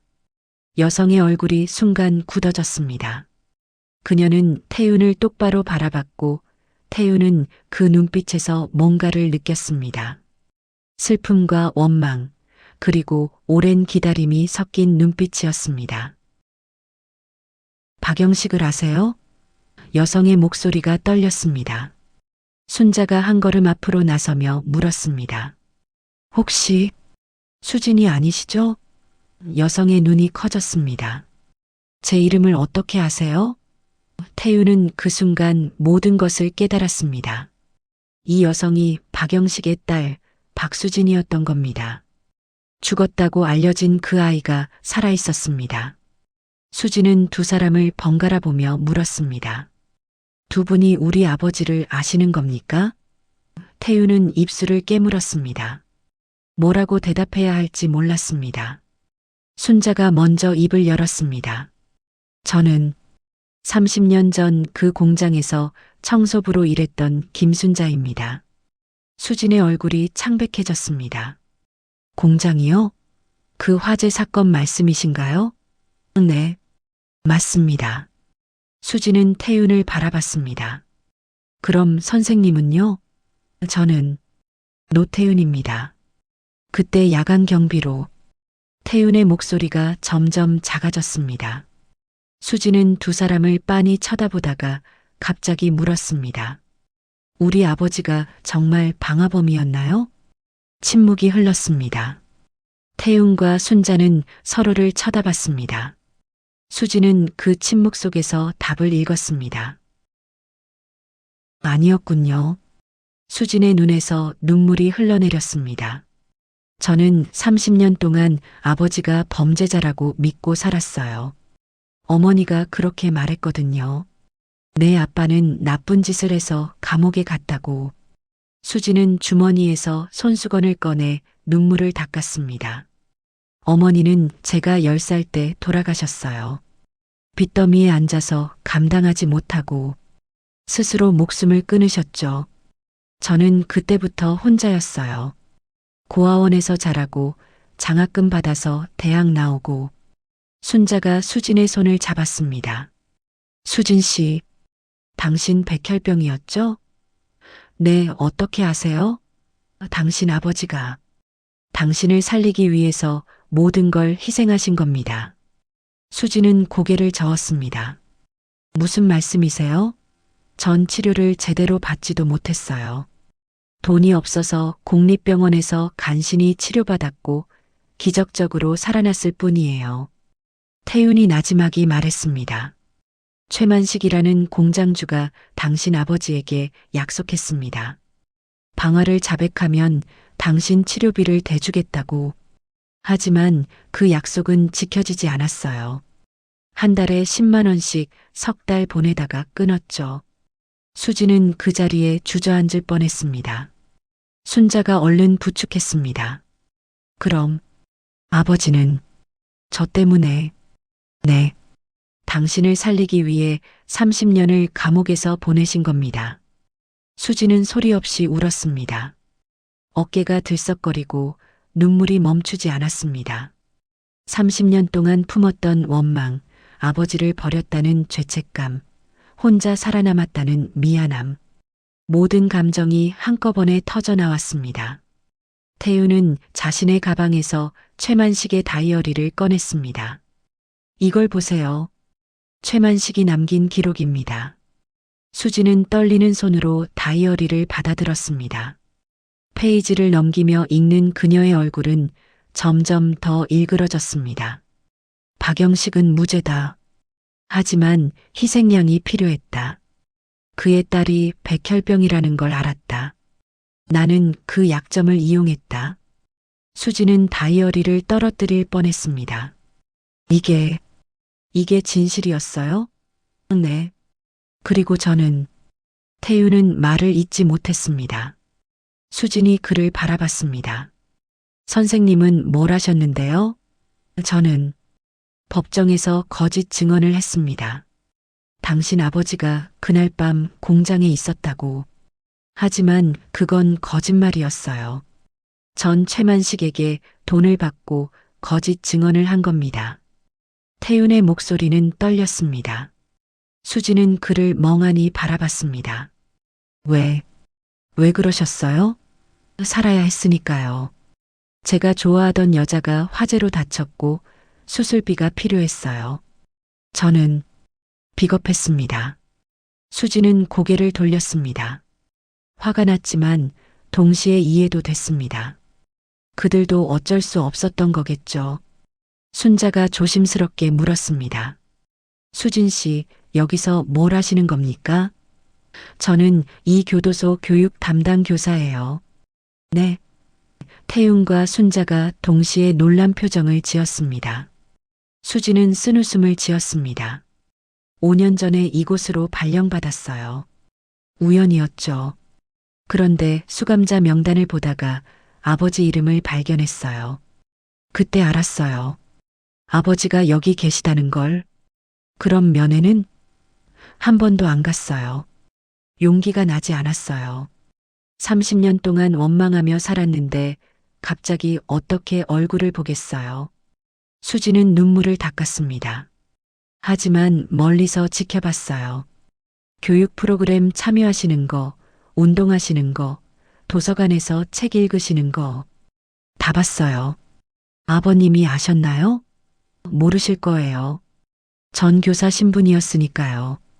그냥 다른 수감자들처럼 대했어요. 하지만 마음속으로는 매일 아버지를 봤죠. 수지는 주머니에서 낡은 사진 한 장을 꺼냈습니다. 이게 제가 가진 유일한 아버지 사진이에요. 3살 때 찍은 거예요. 사진 속에는 젊은 박영식이 어린 수진을 안고 환하게 웃고 있었습니다. 태우는 그 사진을 보는 순간 가슴이 무너져 내리는 것 같았습니다. 자신의 거짓말 때문에 이 아이가 아버지 없이 자라야 했던 겁니다. 5년 동안 여기서 일하면서 교도소 기록들을 뒤져봤어요. 아버지 사건 기록도 찾아봤고요. 수지는 서류 가방을 열었습니다. 그런데 이상한 점을 발견했어요.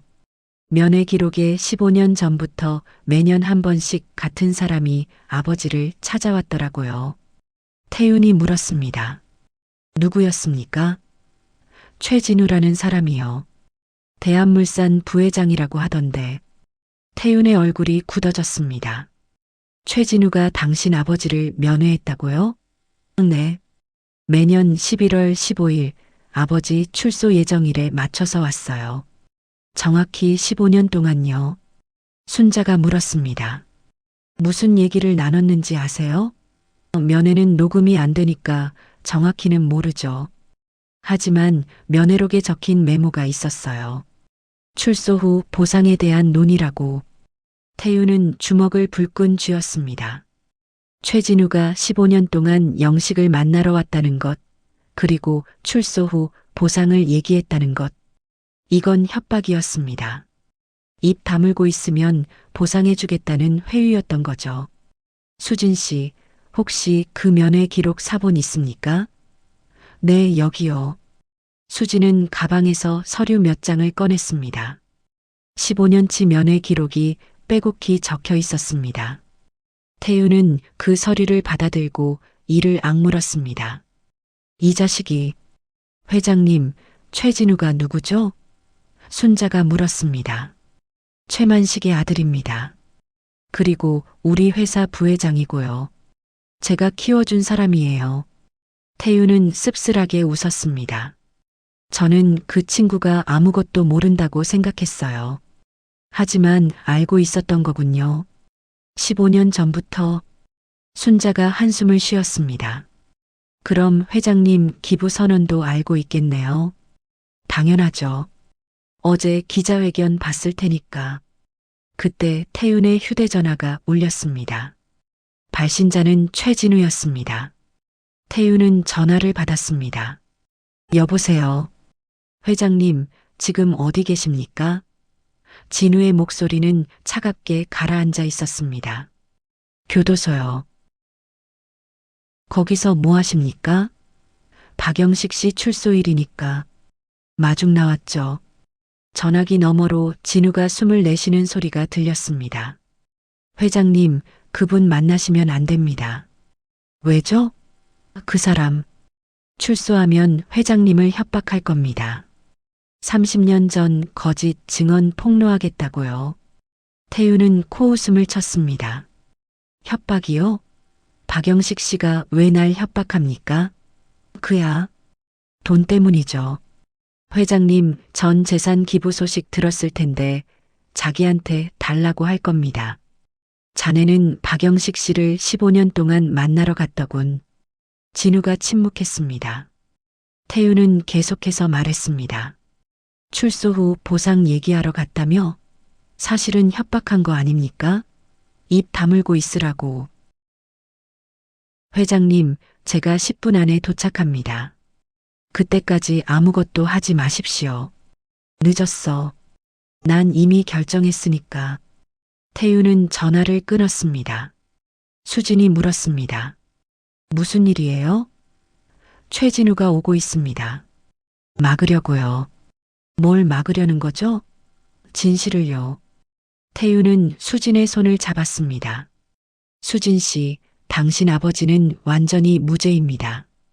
그리고 우리는 이제 그 진실을 밝힐 겁니다.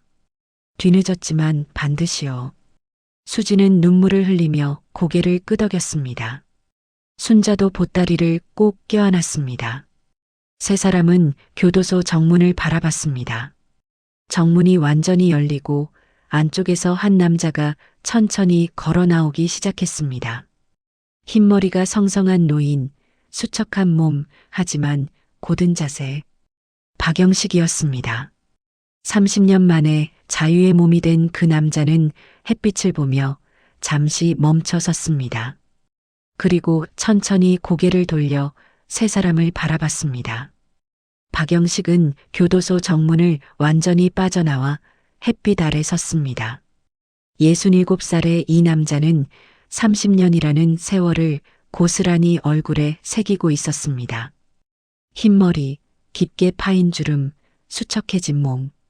하지만 그의 눈빛만은 여전히 또렷했습니다. 영식은 천천히 세 사람을 바라봤습니다. 노태윤, 김순자, 그리고 낯선 여성 한 명. 그는 태윤을 알아봤습니다. 30년이 지났지만 그 얼굴은 잊을 수 없었죠. 순자도 어렴풋이 기억났습니다. 공장에서 청소하던 그 아줌마. 하지만 세 번째 여성은 누구였을까요? 영식은 천천히 세 사람 쪽으로 걸어갔습니다. 태윤은 영식과 눈이 마주치는 순간 무릎이 꺾일 것 같았습니다. 30년 동안 악몽 속에서 봤던 그 얼굴이 지금 눈앞에 있었으니까요. 하지만 영식의 표정은 예상과 달랐습니다. 분노도 원망도 없었습니다. 그저 담담한 모든 것을 받아들인 듯한 평온함만이 있었죠. 영식이 태윤 앞에 멈춰 섰습니다. 태윤이? 형님. 태윤의 목소리는 떨렸습니다. 영식은 고개를 끄덕였습니다. 많이 늙었구나. 나도 그렇고 죄송합니다. 태윤은 그 자리에 무릎을 꿇었습니다. 영식은 당황한 표정으로 태윤을 일으키려 했습니다. 야, 일어나. 여기서 뭐 하는 거야? 형님, 용서해 주십시오. 제가 법정에서 거짓말을 했습니다. 영식은 태윤의 팔을 잡아 일으켰습니다. 알아. 다 알고 있어. 네. 나도 바보는 아니야. 그날 밤 내가 공장에 없었다는 거 너도 알았을 거 아냐? 그런데 법정에서 봤다고 증언했잖아. 최만식이 너한테도 뭔가 했겠지. 태윤은 눈물을 흘렸습니다. 형님, 됐어. 그만 울어. 우린 둘 다 피해자였어. 영식은 순자를 바라봤습니다. 순자 씨도 오셨네요. 순자는 눈물을 닦으며 고개를 숙였습니다. 박 선생님, 정말 죄송합니다. 순자 씨도 뭔가 보셨나 봐요? 네. 전 다 봤어요. 조기섭 팀장이 금고 터는 것도, 최 사장이 팀장을 죽이는 것도. 영식은 고개를 끄덕였습니다. 그래서 30년 동안 괴로우셨겠어요. 그때 영식의 시선이 박수진에게 향했습니다. 수진은 떨리는 손으로 아버지를 바라보고 있었습니다. 영식은 그 여성을 유심히 쳐다봤습니다. 뭔가 낯익은 느낌이 들었죠. 실례지만 누구신지? 수진은 입술을 깨물었습니다. 말이 나오질 않았습니다. 태윤이 대신 말했습니다. 형님, 이분은 아빠. 수진의 목소리가 떨렸습니다. 영식은 그 자리에 얼어붙었습니다. 시간이 멈춘 것 같았습니다. 뭐라고? 아빠. 나야, 수진이. 영식의 눈이 커졌습니다. 그의 입술이 떨렸고 두 손이 허공에서 움직였습니다. 수진아, 우리 수진이, 하지만 너는 죽지 않았어요. 살았어요. 영식은 뒷걸음질 쳤습니다. 믿을 수 없다는 표정이었습니다. 최만식이 치료비를 안 댔다고 들었어. 내 엄마가 편지로 너는 죽었다고. 엄마가 거짓말한 거예요. 전 공립병원에서 치료받고 살아났어요. 하지만 엄마는 제가 10살 때 돌아가셨어요. 영식의 눈에서 눈물이 쏟아졌습니다. 30년 동안 참았던 눈물이 한꺼번에 터져 나왔습니다. 수진도 울면서 아버지에게 다가갔습니다. 두 사람은 교도소 정문 앞에서 껴안았습니다. 30년 만에 재회였습니다. 영식은 딸을 꼭 안으며 흐느꼈습니다. 미안해. 아빠가 미안해. 아니에요, 아빠. 아빠는 잘못이 없어요. 태윤과 순자는 그 광경을 보며 함께 울었습니다. 이 재회가 얼마나 오래 기다려진 것인지, 얼마나 많은 고통 끝에 이뤄진 것인지 그들은 알고 있었으니까요. 하지만 이 감동의 순간은 오래가지 못했습니다. 멀리서 급브레이크 소리가 들렸고 검은색 세단 한 대가 교도소 앞에 급정거했습니다. 차 문이 벌컥 열리고 최진우가 뛰어내렸습니다. 45살의 이 남자는 숨을 헐떡이며 5사람을 바라봤습니다. 회장님, 태유는 영식과 수진을 뒤로 한 채 진우를 마주봤습니다. 왔군. 회장님, 제발. 지금이라도 늦지 않았습니다. 그냥 돌아가시죠. 태유는 고개를 저었습니다. 진우, 이제 끝이야. 더 이상 숨길 수 없어. 무슨 끝이요? 회장님, 정신 차리십시오. 지금 이러시면 회사가 무너집니다. 무너지면 어때? 원래 우리 거 아니었잖아. 진우는 주먹을 불끈 쥐었습니다. 회장님 거 아니라고요? 회장님이 30년 동안 피땀 흘려 키운 회사입니다. 피땀? 태유는 쓴웃음을 지었습니다. 그 피는 박영식 씨 거였어. 그 땀은 11명의 희생자 것이었고 난 그냥 도둑이었을 뿐이야. 진우는 태윤에게 다가가려 했지만 순자가 앞을 가로막았습니다. 최 부회장님, 이제 그만하세요. 진우는 순자를 노려봤습니다. 당신은 누구요? 30년 전 그 공장에서 일했던 김순자입니다. 그리고 당신 아버지가 조기섭을 죽이는 걸 목격한 사람이에요. 진우의 얼굴이 창백해졌습니다. 뭐라고? 전 다 봤어요. 당신 아버지가 조기섭 팀장을 옥상에서 밀어 죽이는 걸요.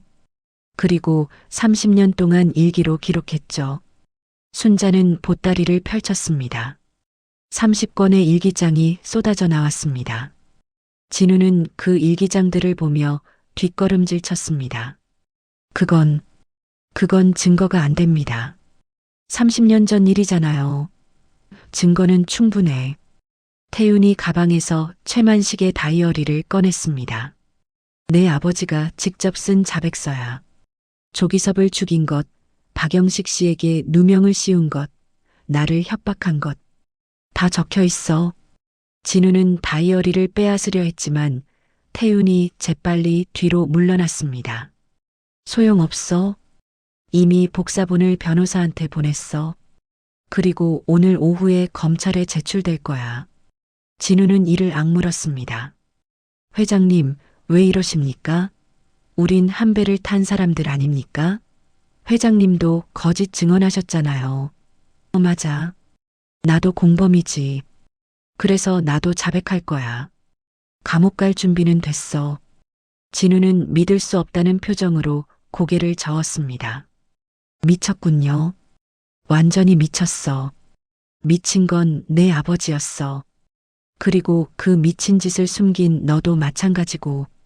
수진이 한 걸음 앞으로 나섰습니다.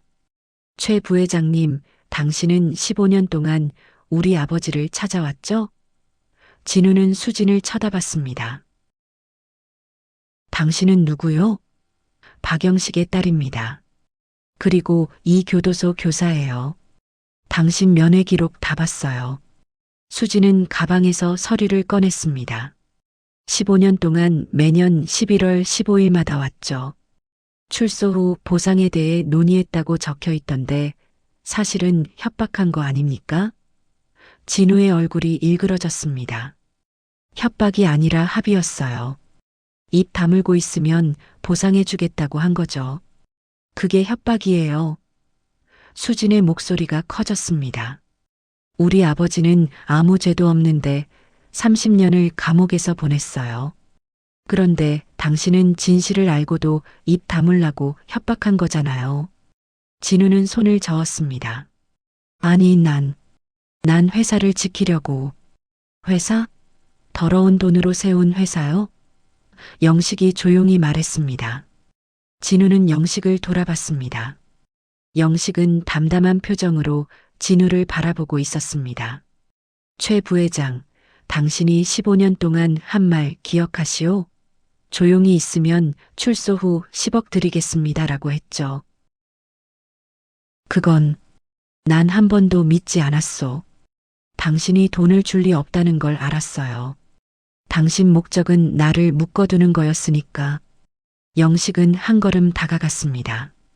하지만 난 기다렸어요. 언젠가 진실이 밝혀질 거라고 믿었거든요. 그래서 당신이 올 때마다 조용히 들어줬죠. 진우는 뒷걸음질 쳤습니다. 당신, 다 알고 있었어요? 당연하죠. 30년 동안 감옥에서 할 일이 뭐였겠어요? 생각하고 또 생각했죠. 왜 내가 여기 있는지, 누가 진짜 범인인지. 영식의 눈빛이 차갑게 식었습니다. 당신 아버지가 조기섭을 죽였다는 것도 알았어요. 그리고 당신이 그걸 알면서도 숨겼다는 것도. 진우는 그 자리에 주저앉을 뻔했습니다. 모든 게 탄로 난 겁니다. 하지만 증거가 없잖아요. 있어. 태윤이 말했습니다. 내 아버지 다이어리, 순자 씨 일기장, 수진 씨가 발견한 면회 기록, 그리고 내 자백서. 충분해. 그때 멀리서 사이렌 소리가 들렸습니다. 경찰차 2대가 교도소 쪽으로 다가오고 있었습니다. 진우는 그 소리를 듣고 당황했습니다. 경찰을 부르셨어요? 수진이 고개를 끄덕였습니다. 네. 어제 고소장 제출했어요. 증거인멸 교사 및 공갈 혐의로요. 뭐? 당신이 이틀 전 우리 집에 찾아온 거 기억나시죠? 순자 씨, 조용히 계시는 게 좋을 겁니다라고 협박했잖아요. 우리 아들이 다 녹음했어요. 순자가 휴대전화를 꺼냈습니다. 재생 버튼을 누르자 진우의 목소리가 흘러나왔습니다. 순자 씨, 30년이나 지난 일을 왜 지금 들춰내려는 겁니까? 조용히 계시는 게 아드님들한테도 좋을 텐데요. 진우의 얼굴이 새하얗게 질렸습니다. 경찰차가 멈춰섰고 형사 2명이 내렸습니다. 최진우 씨 맞으십니까? 네. 증거인멸 교사 및 공갈 혐의로 체포합니다. 묵비권을 행사할 수 있으며 형사가 진우에게 수갑을 채웠습니다. 진우는 발버둥 쳤습니다. 이럴 수 없어. 난 아무 잘못도 안 했어. 아버지가 한 일이잖아. 당신 아버지 범죄를 알고도 은폐한 것도 죄입니다. 형사가 차갑게 말했습니다. 진우는 끌려가면서 태윤을 돌아봤습니다. 회장님이 저를 이렇게 버리실 겁니까? 태윤은 고개를 돌렸습니다. 더 이상 볼 수 없었습니다. 진우는 절규하며 경찰차에 실려갔습니다. 회사는 내 거야. 내 거라고. 경찰차가 떠나고 5사람은 그 자리에 남았습니다. 태윤은 무릎이 풀려 그 자리에 주저앉았습니다. 순자도 벤치에 앉으며 한숨을 내쉬었습니다. 영식은 딸을 꼭 안았고 수지는 아버지 품에서 울었습니다. 태윤이 영식을 올려다봤습니다. 형님, 이제 끝났습니까? 영식은 고개를 끄덕였습니다. 응, 이제 끝이야. 태우는 가방에서 서류 봉투를 꺼냈습니다. 이건 형님 거예요. 뭔데? 제 전 재산 증여 서류요. 4조 8천억 전부 형님 명의로 넘깁니다. 영식은 고개를 저었습니다. 난 돈 필요 없어. 형님 쓰라는 게 아니에요. 형님 이름으로 재단 만들어서 억울한 사람들 돕는 데 쓰세요. 그게 제가 할 수 있는 유일한 속죄입니다. 영식은 서류를 받아들었습니다. 그리고 태윤의 어깨를 두드렸습니다. 고생했어. 그 한마디에 태윤은 30년간 쌓인 것들이 한꺼번에 무너져 내리는 것을 느꼈습니다. 2005년 11월 15일 오전 10시 교도소 앞은 고요했습니다. 최진우를 실은 경찰차가 떠난 지 10분쯤 지났을까요? 노태우는 여전히 벤치에 앉아 고개를 숙이고 있었고 김순자는 그의 옆에서 조용히 눈물을 닦고 있었습니다. 박영식은 딸 수진을 꼭 껴안은 채 햇빛을 받고 서 있었습니다. 30년 만에 느껴보는 자유로운 공기, 딸의 따뜻한 체온, 그리고 이제야 끝이 났다는 안도감. 영식의 눈에서 눈물이 멈추질 않았습니다. 아빠, 이제 집에 가요. 수진이 아버지의 팔을 잡았습니다. 영식은 고개를 끄덕였지만 시선은 태윤에게 향해 있었습니다. 태윤아. 영식이 불렀습니다. 태윤은 고개를 들었습니다. 그의 얼굴은 눈물로 범벅이었습니다. 형님, 일어나. 우리 갈 데가 있어. 태윤은 영식을 멍하니 바라봤습니다. 어디요? 우리가 함께 가야 할 곳. 영식은 순자를 바라봤습니다. 순자 씨도 함께 가시죠. 순자는 고개를 끄덕였습니다. 네 사람은 태윤의 차에 나눠 타고 서울 구로구로 향했습니다. 30년 전 그 공장이 있던 곳으로. 1시간 후 차는 가리봉동 한 골목 앞에 멈춰 섰습니다. 예전의 공장 건물은 사라지고 없었습니다. 그 자리에는 작은 공원이 조성되어 있었고 공원 한쪽 구석에는 추모비 하나가 서 있었습니다. 1975년 4월 17일 화재 희생자 추모 비석 아래에는 11명의 이름이 새겨져 있었습니다. 네 사람은 추모비 앞에 섰습니다. 영식이 먼저 고개를 숙여 묵념했고 나머지 세 사람도 따라했습니다. 바람이 불어왔고 나뭇잎들이 바스락거렸습니다. 마치 희생자들이 무언가를 속삭이는 것 같았습니다. 묵념을 마친 영식이 입을 열었습니다. 여기서 11명이 돌아가셨어요. 대부분 3층 야간조 여공들이었죠. 20도 안 된 어린 여자애들도 있었고 갓 시집 온 새댁도 있었어요. 다들 가족 먹여 살리려고 밤낮으로 일했던 사람들이에요. 태윤은 비석에 새겨진 이름들을 하나하나 읽었습니다. 모두 낯익은 이름들이었습니다. 공장에서 함께 일했던 사람들. 전 이분들한테도 빚을 졌습니다. 태윤이 말했습니다. 제가 진실을 말했다면, 최만식이 제대로 처벌받았다면 이분들 유족이라도 제대로 된 보상을 받았을 텐데. 이미 지나간 일이야. 영식이 태윤의 어깨를 두드렸습니다. 이제라도 진실이 밝혀졌으니 됐어. 순자가 보따리에서 향 한 다발을 꺼냈습니다. 미리 준비해 온 것이었습니다. 네 사람은 돌아가며 향을 피웠고 추모비 앞에 놓았습니다. 연기가 하늘로 피어올랐습니다. 수진이 아버지에게 물었습니다. 아빠, 감옥에서 어떻게 지내셨어요? 그냥 살았지. 할 수 있는 게 별로 없었어. 책 읽고, 운동하고, 일하고. 영식은 쓴웃음을 지었습니다. 처음 10년은 정말 지옥이었어. 매일 밤 너희 생각하면서 울었거든. 수진이 죽었다는 소식 들었을 때는 정말 미칠 것 같았지. 수진은 아버지의 손을 꼭 잡았습니다. 하지만 10년쯤 지나니까 마음이 좀 정리되더라고. 어차피 시간은 흐르고 난 여기 있고 그럼 이 시간을 어떻게 보낼 건지 선택해야 했어. 원망하며 살 건지 아니면 받아들이고 살 건지. 태윤이 물었습니다. 어떻게 받아들이셨습니까? 쉽지 않았어. 하지만 교도소에서 만난 사람들 중에 정말 억울한 사람들이 많더라고. 나처럼 누명 쓴 사람들. 그 사람들이랑 얘기하다 보니까 깨달았어. 원망한다고 시간이 되돌아가는 건 아니구나. 그냥 살아남아야겠다고 생각했지. 영식은 하늘을 올려다봤습니다. 그리고 믿었어. 언젠가는 진실이 밝혀질 거라고.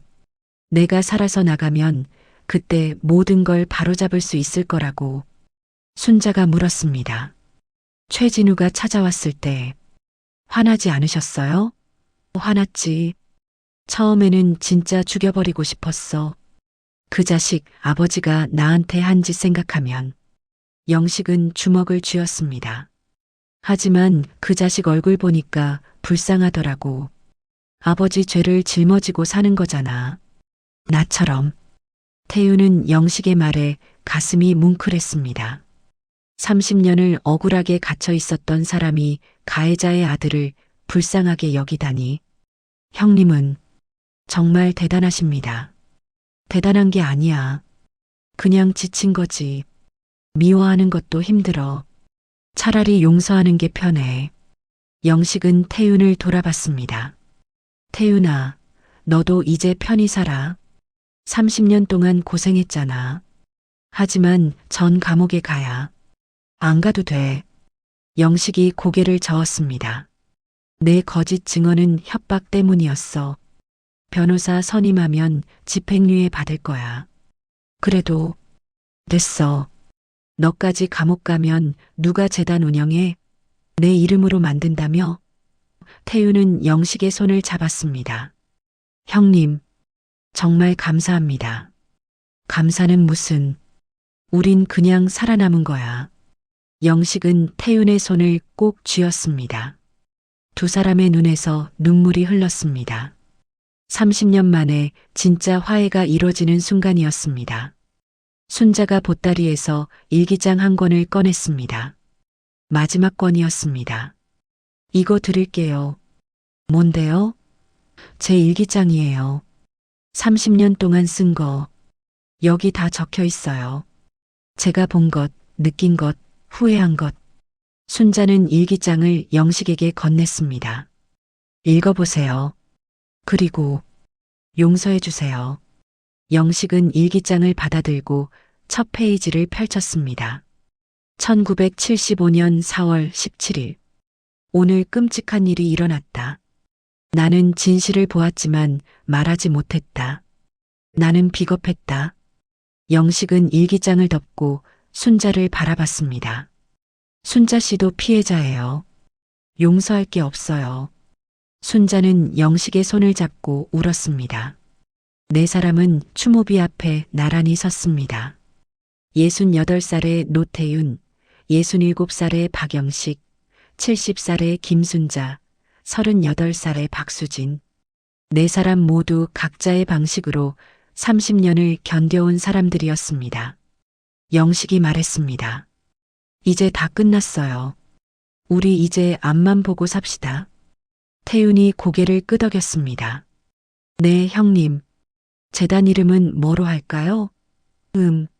진실과 정의 재단은 어때? 좋습니다. 그걸로 하죠. 수진이 아버지에게 물었습니다. 아빠는 이제 뭐 하고 싶으세요? 글쎄, 우선은 수진이랑 밥이나 먹고 싶고, 손주들 얼굴도 보고 싶고. 손주요? 전 결혼 안 했는데요. 영식은 웃었습니다. 그럼 이제부터 해. 아빠가 중매도 서줄게. 수진도 웃으며 아버지를 껴안았습니다. 태윤과 순자도 그 모습을 보며 함께 웃었습니다. 30년 만에 처음으로 마음 편히 웃는 것 같았습니다. 네 사람은 공원을 천천히 걸었습니다.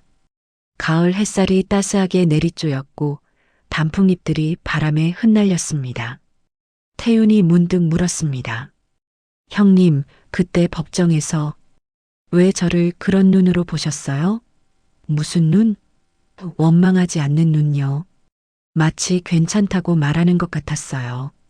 영식은 잠시 생각하다가 대답했습니다. 그때 난 이미 알았거든. 너도 나처럼 어쩔 수 없었다는 걸. 최만식 그 자식이 뭔가로 너를 협박했을 거야. 그래서 화낼 수가 없었어. 우린 둘 다 피해자였으니까. 그래도 저는 됐어. 그만해. 이제 와서 사과하고 용서하고 그런 거 하지 말자. 우린 그냥 살아남은 거야. 그걸로 충분해. 영식은 태윤의 등을 두드렸습니다. 태윤은 눈물을 훔쳤습니다. 30년간 짊어졌던 무게가 드디어 내려가는 것 같았습니다. 순자가 말했습니다. 저 이제 시골 내려갈까 봐요.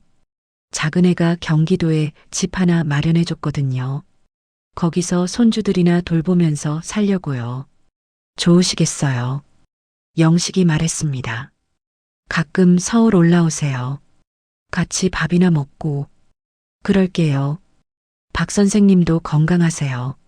순자는 영식과 악수했습니다. 그리고 태윤에게도 인사했습니다. 회장님, 재단 잘 만드세요. 저도 조금이지만 후원할게요. 감사합니다, 순자 씨. 평안하세요. 순자는 네 사람에게 손을 흔들며 버스 정류장으로 걸어갔습니다. 그녀의 뒷모습은 한결 가벼워 보였습니다. 세 사람은 다시 추모비 앞으로 돌아왔습니다. 태윤이 말했습니다. 형님, 내일부터 재단 설립 준비 시작하겠습니다. 변호사랑 회계사 선임하고 사무실도 구하고 천천히 해. 급할 거 없어. 아닙니다. 빨리 시작해야 해요. 형님처럼 억울한 사람들이 아직도 많을 테니까.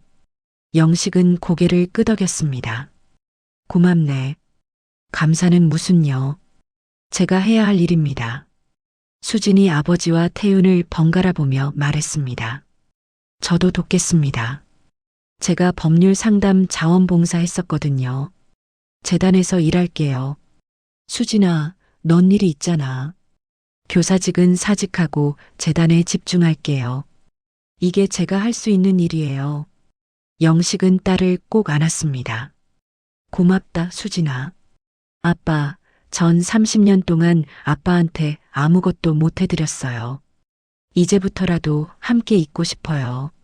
세 사람은 추모비를 마지막으로 한 번 더 바라봤습니다. 그리고 함께 고개를 숙여 묵념했습니다. 묵념을 마치고 고개를 들었을 때 구름 사이로 햇살이 쏟아져 내렸습니다. 마치 희생자들이 축복을 보내는 것 같았습니다. 영식이 중얼거렸습니다. 이제야 편히 쉴 수 있겠구만. 태윤도 고개를 끄덕였습니다. 네, 형님. 우리 모두 이제 편히 쉴 수 있을 것 같습니다. 세 사람은 공원을 떠나 차로 향했습니다. 뒤돌아보니 추모비가 햇살을 받아 반짝이고 있었습니다. 태윤은 운전석에 앉으며 물었습니다.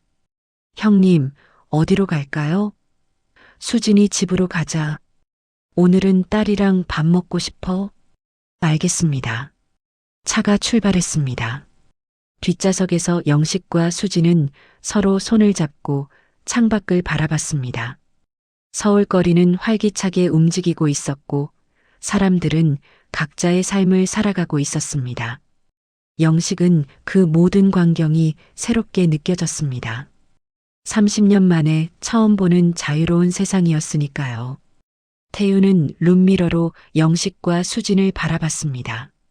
두 사람의 얼굴에는 평온함이 가득했습니다. 그는 미소 지었습니다. 이제야 모든 것이 제자리를 찾아가는 것 같았습니다. 차는 서울 시내를 달렸고 라디오에서는 잔잔한 음악이 흘러나왔습니다. 영식이 창문을 조금 내렸습니다. 시원한 바람이 차 안으로 들어왔고 그는 눈을 감고 그 바람을 느꼈습니다. 자유의 바람이었습니다. 그리고 용서의 바람이었습니다. 2006년 3월 진실과 정의 재단이 공식 출범했습니다. 이사장은 박영식, 이사는 노태웅과 박수진이었습니다. 재단은 억울하게 누명을 쓴 사람들을 돕고 법률 구조를 제공하며 진실을 밝히기 위해 노력했습니다. 김순자는 경기도에서 손주들을 돌보며 조용히 살았고 가끔 서울에 올라와 재단을 방문했습니다. 최진우는 법정에서 징역 3년을 선고받았습니다. 그는 항소하지 않았습니다. 감옥에서 보낸 편지에는 이렇게 적혀 있었습니다. 이제야 아버지의 죄에서 자유로워진 것 같습니다. 노태우는 자신의 거짓 증언에 대해 자백했고 법원은 협박에 의한 것으로 인정해 집행유예를 선고했습니다. 그는 남은 인생을 재단 운영에 바쳤습니다. 박영식은 재단 사무실에서 매일 상담을 했습니다. 억울한 사람들의 이야기를 들어주고 위로해주고 함께 싸워주었습니다. 그의 얼굴에는 언제나 온화한 미소가 있었습니다. 박수진은 법률팀을 이끌며 재심 청구와 무죄 판결을 위해 뛰어다녔습니다. 그녀는 아버지를 닮아 따뜻하면서도 강인했습니다. 어느 봄날 오후 네 사람은 다시 그 공원을 찾았습니다. 추모비 앞에 꽃을 놓고 묵념했습니다. 묵념을 마치고 벤치에 앉아 도시락을 먹었습니다. 영식이 말했습니다. 여기 오면 마음이 편해져. 마치 집에 온 것 같아. 태윤이 대답했습니다. 여긴 우리의 시작점이니까요. 모든 게 여기서 시작됐죠. 순자가 덧붙였습니다. 그리고 여기서 끝났어요. 이제 우리 다 자유해요. 수지는 아버지 어깨에 머리를 기댔습니다. 아빠 사랑해요. 영식은 딸의 손을 꼭 잡았습니다. 나도 사랑한다, 우리 딸. 네 사람은 햇살 아래 나란히 앉아 도시락을 먹었습니다. 웃음소리가 공원에 울려 퍼졌습니다. 30년 만에 찾아온 진정한 평화였습니다. 그들은 이제 과거에 갇히지 않았습니다. 상처는 여전히 있었지만 그 상처를 함께 나누며 치유해 나가고 있었습니다. 진실은 늦었지만 결국 밝혀졌고 용서는 어려웠지만 결국 이뤄졌습니다. 그리고 그들은 살아남았습니다. 함께. 여러분, 오늘의 영상은 여기서 끝났습니다. 정말 오늘따라 이야기의 몰입이 더 잘 되더라고요. 제가 머리 쥐어 뜯어가며 기획했지만 부족했던 부분이 있다면 댓글로 편히 알려주세요. 그럼 또 찾아뵙겠습니다. 감사합니다.